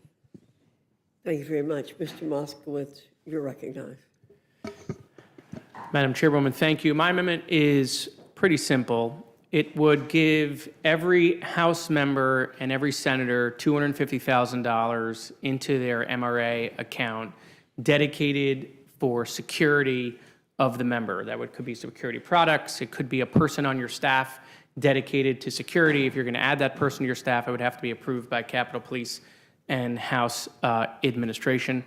Obviously, Madam Chairwoman, I am deeply worried about my Republican and Democratic colleagues in the wake of the assassination attempt of President Trump, the assassination of Charlie Kirk, the assassination of the Minnesota Speaker, the brutal beating of Speaker Pelosi's husband, and we are all exposed. We're exposed in DC when we walk around. We're exposed when we go home. When I go to the ball fields with my kids, when I go to the grocery store, when I'm walking around, we are all being accosted. And between people being radicalized online, between the hatred that is sowed in this country, it's a national security risk, Madam Chairwoman. The House right now is divided by 2-3 members. The Democrats take the House, maybe we'll be up by 2 or 3 members. Someone could change the balance of power in the United States by removing 2 or 3 members. And we're not doing much about it, Madam Chairwoman. So this would be the largest security package that's been proposed to help keep both House members and senators safer in their district and in Washington, D.C. Thank you. Thank you, Mr. Moskowitz. Mr. Lamalfa, I just have one quick question. When did CMS change the rule to affect your hospital? When did this rule change occur? Our understanding is that the mileage itself has been for many years, but the calculation changed sometime in the last year and a half, and due to the timeline of getting around and reapproving the status, we found about it in my office in April. You found out about it? In April, and so it'd been a little bit longer than that for the hospital since they were notified. And so their timeline is very short. They have until maybe next April technically, but they're already losing people now. And so it could You found out about it in April, and you didn't go to the Appropriations Committee, or you did go to the Appropriations Committee to ask that this be changed, or you go to the administration? We tried to work through the administrative process on that and not, try and put it into legislation, since legislation's really difficult to move around here. So, we tried to get the administrative route and looked at all the different angles on that. $250,000 for both the House and the Senate. And that's the ceiling, Madam Chairwoman. Obviously, if every member didn't spend the $250,000, then obviously less would be spent. Okay, so $250,000 per member, House and Senate, for $135,250,000. That's correct. Okay, thank you very much. Mr. McGovern. Thank you both for being here. So, Mr. Lamalfa, if I understand your request correctly, you are coming here to ask us not to block your amendment, right? And my question to you is, if they block your amendment, will you vote for the rule? I Because I think that's your leverage. As we learned today. I don't typically. Yeah. I don't typically operate that way. I just try to work with everybody. Well, then, yeah, then words are words, all right? I mean, I think at some point, I've been critical of this Congress for it's going to go down in history as the most closed Congress in history. I don't think that's going to change because people go along to get along. But I appreciate what you're trying to do. I mean, I'm worried about hospitals closing too. So anyway, but I thank you both for being here, and I yield back. Thanks, sir. Thank you, Mr. McGovern. Ms. Fishbach. I have no questions. Ms. Scanlon. Ms. Houchin. Ms. Leisure-Fernandez. Mr. Scott. Mr. Moskowitz, if your amendment is made in order, do you intend to vote for the rule? I will. I will vote for the rule. I will vote for the CR if this winds into the package. And I'll tell you why, and I'm glad you asked. I am not going to play politics with your security or my security. I will take, by the way, the political hit by voting for the CR. But I don't want, last year, one of my constituents, I want to answer your question. Okay. Last year, one of my, You answered my question, by the way. I appreciate you being direct and committing to vote for the rule. yeah, so if your now that you've asked that amendment's and I've answered, are you willing to vote for my amendment? I don't know. I'm not, it's a lot of money. It's $133 million. I mean, I'm 135. Yeah, 135. so I mean, it's a lot of money. I am convinced that something needs to be done on member security. I'm not convinced that this amendment is the solution, to be honest with you. So the president asked for $58 million for the executive branch. Not a single person questioned that amount. He's just getting what he asked for. But when it comes to protecting the legislature, ourselves, we can't get out of our own way to do it. I had a constituent who lives. It's my time, Mr. Moskowitz. Go ahead. But my understanding was that was for the executive and the judicial. Is the judicial in addition to? And there's money in the continuing resolution for members of Congress. Let me say this. I do believe something is going. I do believe additional measures are going to have to be taken on member security. I'm not convinced that $135 million in the Rules Committee is the right way to do it. I do think that we have House Administration and other committees that are taking this issue seriously, that are looking at ways to plus it up through partnerships with local law enforcement and other things. And the threat level and the threats are very different for every individual member.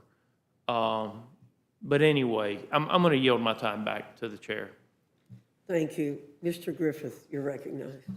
Thank you, Madam Chair. Mr. LaMalfa, I understand your frustration, and when you're dealing, and I don't know your district, but I know my district, and when you're dealing with mountain roads and all kinds of things, it's easy to, go as a crow flies or do something like that. And so I would just offer to you that this may not be the right venue, but I appreciate you bringing it to our attention. And as the chairman of the Health Subcommittee of Energy and Commerce, let's get together and let me see if I can help you work through that red tape, because it's just wrong. And your critical access hospital is extremely important, and that I understand. It's really literally life and death for the hospital and probably a lot of people there, and I appreciate that greatly.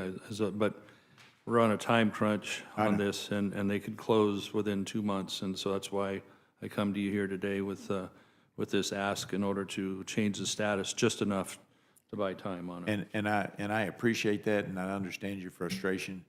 And I can't promise you anything, but I can, other than I will work to try to resolve it. And same person that helps me with health is here listening to this as well, so he's knowing I'm making that commitment to you. Appreciate it, sir. Thank you.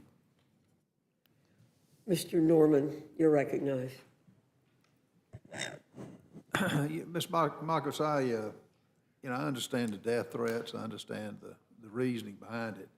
One thing that drives me crazy about this place, we take millions as if they're basically nothing.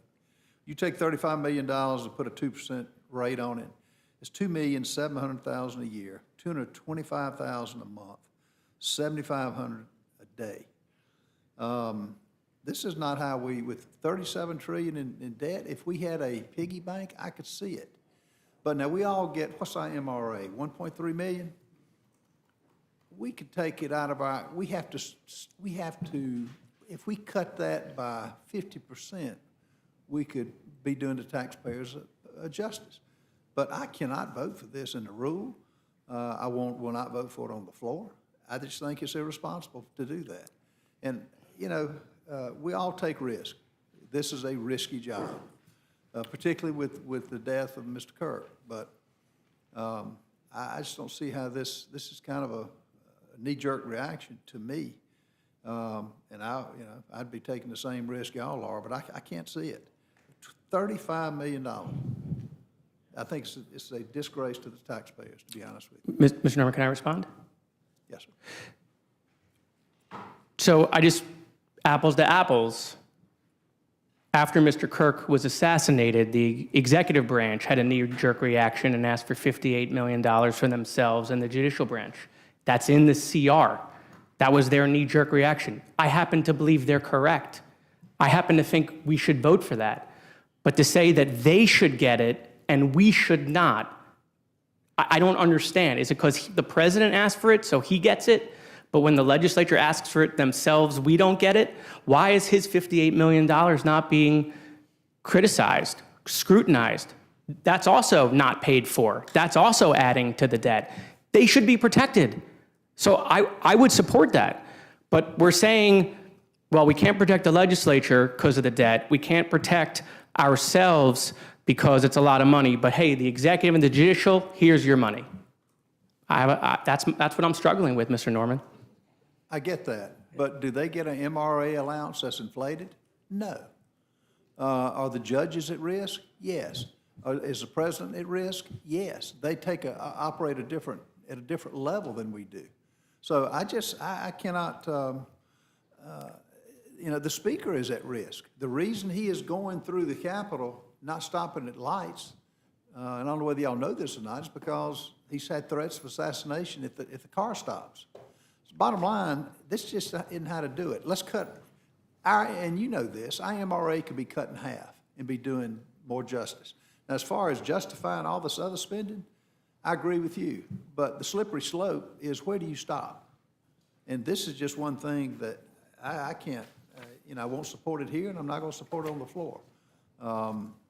But that's, it's one, we all get our vote, we all get our one opinion. But, I see what you're doing in a genuine spirit, but this is a knee-jerk reaction to me, and so I'll be voting against it. I yield back.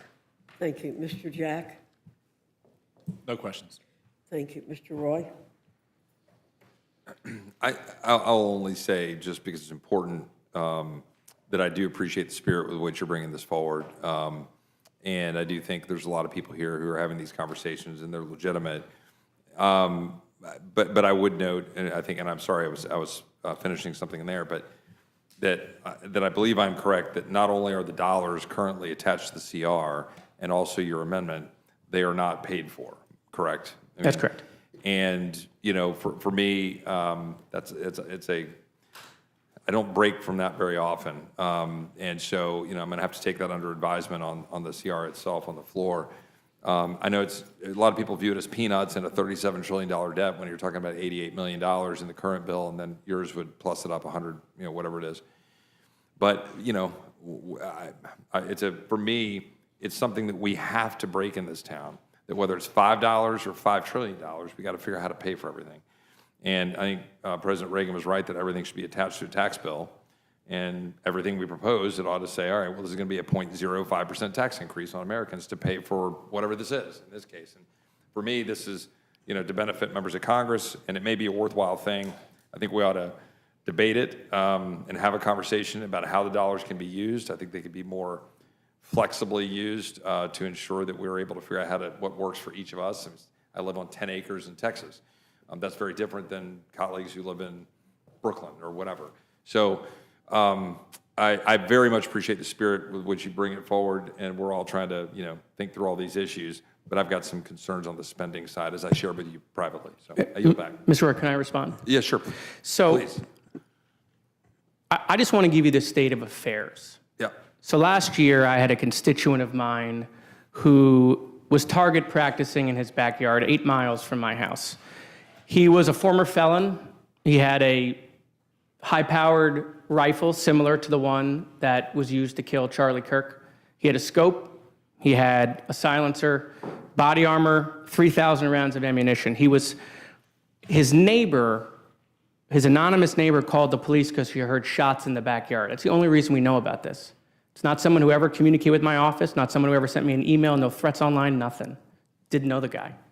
When the police arrived, they found that he was a former felon, found all this stuff. They also found a book that was filled with anti-Semitic material. They found a target list, My Name, My Temple. They went into his web history. He was Googling wind resistance and distance and where my wife worked. He got sentenced to 25 years a week ago. When this happened, I was notified by local police. Capitol Police knew about this and never called my office. Not at all. And so I'm trying really hard to explain that we are all in more danger than we are willing to know. Mr. Norman, I get it. It's expensive, and are adding to the debt. I understand. We have all of these problems when it comes to spending money. I don't want to hijack the CR. I just talked to the speaker about it for 30 minutes. But we got to have an up or down vote on the floor on security for ourselves. If we can't solve this, if we can't protect ourselves, how are we going to do anything around here? And so, you know, look, I was willing to trade my vote on the CR, which is a political liability, because I think it's that important to protect ourselves. So maybe the dollar amount's not right. Maybe I don't have it exactly right. Obviously, the CR dropped. I had a couple hours to put this together. But I can't even get a commitment from the speaker to do this. When I met with him in January and went through the failure of Capitol Police to even notify me that a constituent was arrested with a plot to kill me, he told me he would work on it. It took 8 months to get $5,000. And so I'm just trying to figure out how we break the bureaucratic logjam around here, go to the members direct, right? Get out of our leaderships and figure out how we're going to protect ourselves. And so I appreciate the conversation. And I'll just add this for time's sake, move on, just to say, I appreciate that, appreciate the spirit with which you share it. I'm sorry that you all were dealing with that. I'm glad that that individual was prosecuted and now in jail. That's good. We need more of that. But everything's a little different, right? I mean, you know, where I live, you know, a day doesn't go by where someone isn't shooting a gun somewhere, right? There's shotguns and, you know, coyotes getting shot or whatever. So it's kind of like, you know, it's a normal way of life. But my issue is, like, there's restrictions on what we could use the MRA for that might work better for one member than another. And I just worry we're reacting, we're appropriating money, and I think we need a wholesale review of a lot of things in Congress, from stock trading by individual members to salary to MRA for security and all that stuff. But at the end of the day, whether it's $5 or $5 trillion, we ought to pay for it. I mean, when I stare at ALS victims and cancer victims who want research, and I say, I believe in what you're doing, but we got to pay for this stuff, I got to say the same thing for members of Congress. So with that, I yield back. Thank you. I want to add a couple of comments. One, Mr. LaMalfa, I think probably lots of us have the problems with the critical care hospitals. I have one that is in question, and I think something needs to be done about it. Mr. Moskowitz, I could tell you a very similar story to what you've told me. We cannot be a reactive body here. We've got to work through the appropriations process. The Speaker is making an honest effort to come up with a way for us to have reasonable protection at reasonable prices. So I think this is an inappropriate place to offer this amendment. I think there's a time and a place. We need to keep the government open. There will be time for you to talk with people and with other committees to work on it. Can I add something, Madam Chairwoman? It's time, I believe, for us to close this I hearing. actually haven't had a chance to speak I'm yet. sorry, Mr. Langworthy. I apologize. You came in late. You weren't on my original list. I'm sorry, I had some. Go ahead, Didn't Mr. expect this Langworthy. meeting today. I actually want to give you a few moments to finish your thought. No, thank you. I appreciate it. Madam Chairman, I don't disagree that it shouldn't be done in the CR. The reason I brought it is because the executive branch did it for themselves. They put it into the CR. So There's money for members in the CR. Yeah. That's what we keep telling you. No, so the money that's in the CR, the $30 million in the CR, is not going to members. It goes to Capitol Police to continue the pilot program. I'm utilizing the pilot program now. Ever since the guy tried to kill me, I have an MOU with my sheriff's office. When I'm out of town, there's a police car at my house at nighttime. Okay, I'm utilizing the MOU. I can tell you it's not enough money. It's not enough money. Police officers are expensive, private security are expensive. What's supposed to last a month lasts a week, okay? And so I'm not getting rid of that $30 million because, to Mr. Roy's point, districts are different. Some people, you got some people who can't get an MOU at their sheriff's office, or their sheriff's office is really far away. So having someone that's on their staff dedicated to their security might work better. Not all this money would get used, right? And so, but the reason I put it into the CR is because there was already money in the CR, both the $30 million for the legislature that the speaker put in, plus the 58 million that the executive put in. And so that's why I didn't deem it inappropriate to put it here. I want to figure out how we protect ourselves. I'm okay that today ain't the day. I'm okay that this isn't the place to do it. I just don't want it to take a year. I mean, it took us 9 months to get $5,000. Someone's going to get hurt. Well, I appreciate you sticking your neck out politically on this and saying that you're willing to support the rule and the CR.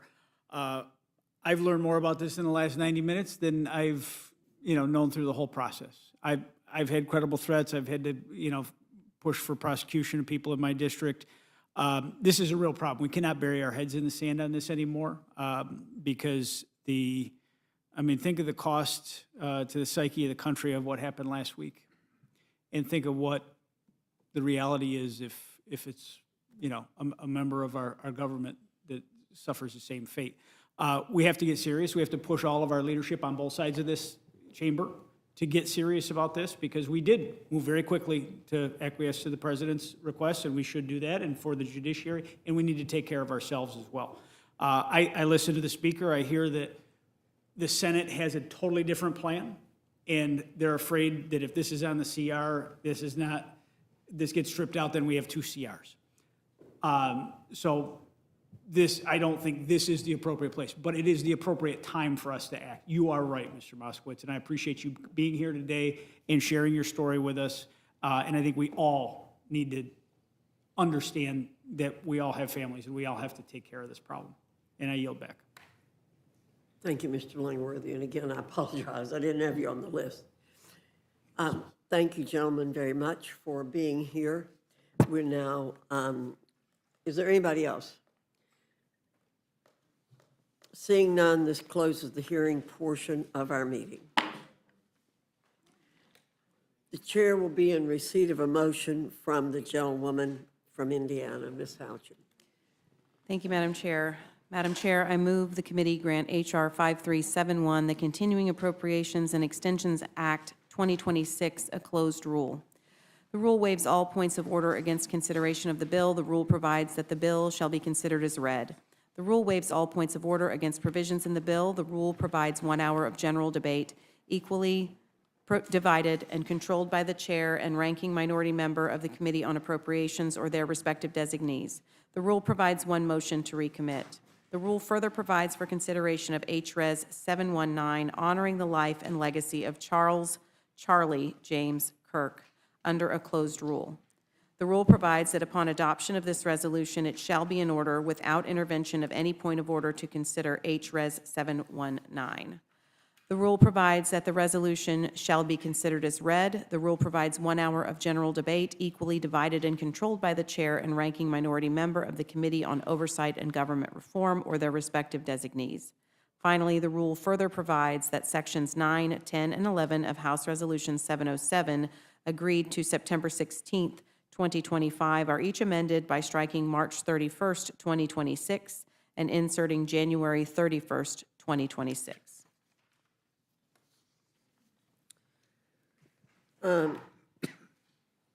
You've heard the motion. Is there any discussion or amendment to the rule? Mr. McGovern? I think we have just 3 amendments, Madam Chair.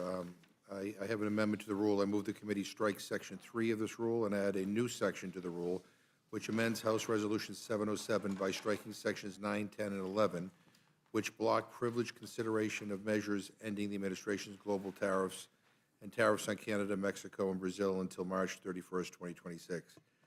Madam Chair, really, just yesterday we reported a rule to block consideration of a vote on Trump's tariffs until March 31st, 2026. That rule barely passed the floor earlier today. Apparently, some Republican members were upset about the provision being included and voted no while they negotiated with your leadership. Now we're back here, and what did they get for caving and voting yes? Profiles and coverage, by the way. They got the very same provision blocking a vote on Trump's disastrous tariffs just to a slightly sooner day. Wow, what a masterful gambit. This rule is just like the last one. It blocks the House from taking a vote on these unpopular and disastrous tariffs. Who cares what exact day you put? The result is the same. We can't vote on tariffs until next year. when I'm sure you'll just extend the prohibition again. I don't know what my friends are scared of, finding out how unpopular these tariffs are. I mean, the Senate is taking these votes. Why can't the House? I mean, you know, or were you afraid a measure ending the tariffs will pass? So I would urge my colleagues to stop hiding from a vote on these tariffs. I mean, let's live up to our responsibility as the legislative branch and have these debates and have these votes. And I urge a yes vote. I yield back. Thank you, Mr. McGovern. Is there any further discussion on Mr. McGovern's amendment? Hearing none, the question is on the amendment. All those in favor signify by saying aye. All those opposed say no. No. In the opinion of the chair, the noes have it. The amendment's not agreed to. Ask for roll call. Mr. McGovern requests a roll call. The clerk will call the roll. Mrs. Fishbach. Mrs. Fishbach, no. Mr. Norman. Mr. Norman, no. Mr. Roy. Mr. Roy, no. Mrs. Houchin. Mrs. Houchin, no. Mr. Langworthy. Mr. Langworthy, no. Mr. Scott. Mr. Scott, no. Mr. Griffith. Mr. Griffith, no. Mr. Jack. No. Mr. Jack, no. Mr. McGovern. Aye. Mr. McGovern, aye. Ms. Scanlon. Ms. Scanlon, aye. Mr. Negus. Ms. Ledger Fernandez. Ms. Ledger Fernandez, aye. Madam Chair. No. Madam Chair, no. The clerk will report the total. 3 yeas, 9 nays. And the noes have it. The amendment's not agreed to. Ms. Scanlon, you're recognized. Thank you, Madam Chair. I have an amendment to the rule. I move the committee make in order and provide the appropriate waivers for Amendment Number 2 to H.R. 5371, offered by Representative Gray, to repeal the Medicaid cuts in the Big Ugly Bill and permanently extend the Affordable Care Act tax credits that help Americans afford health insurance. We are facing a looming healthcare crisis. In just a few weeks, millions of Americans are going to get notices that their healthcare premiums for the upcoming year are going to skyrocket. People with ACA marketplace coverage will be forced to scramble to find hundreds, if not thousands, of extra dollars each month just to be able to pay their health insurance premiums. And private insurance generally is going up because of these cuts, because it's on top of the devastating cuts to Medicaid that were enacted in the Big Ugly Bill. It is going to rip health care away from millions of people and is already leading to the closure of hospitals and nursing homes across the country.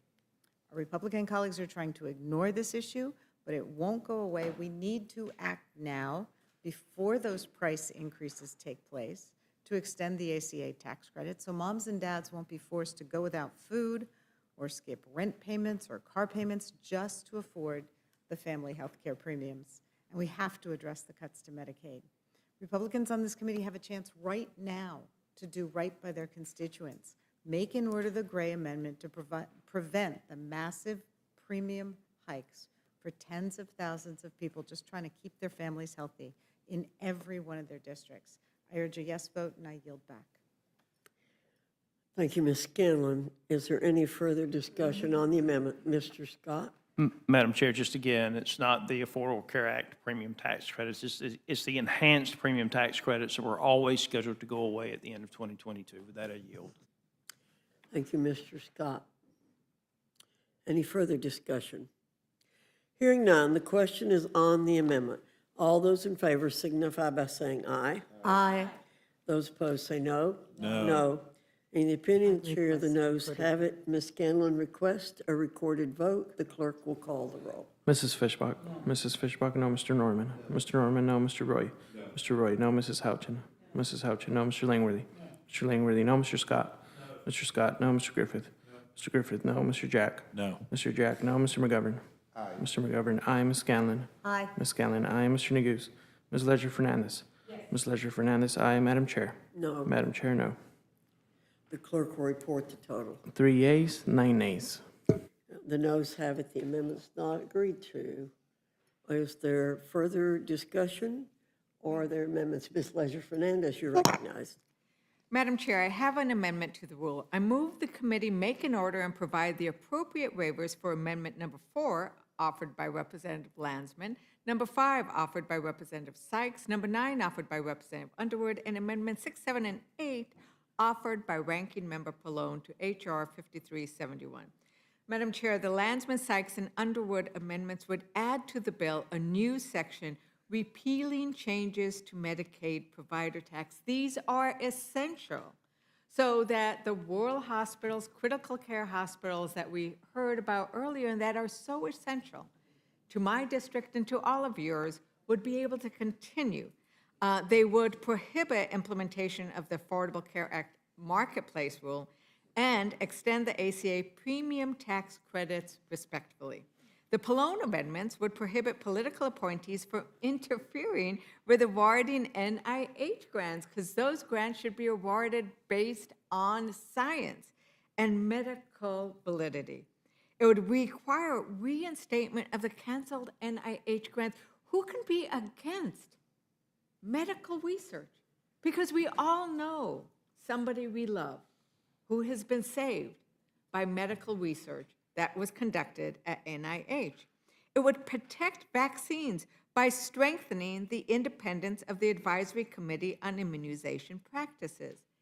These are essential steps that we must take, and that Democrats are willing to say these are essential to protect our health care infrastructure, to address the health care crisis that is looming, and it is looming on October 1st. So now is the time to act. As we say, H.Res cuando, now is the time to act. Will Republicans vote on a CR that fixes the health care crisis looming on October 1st or not?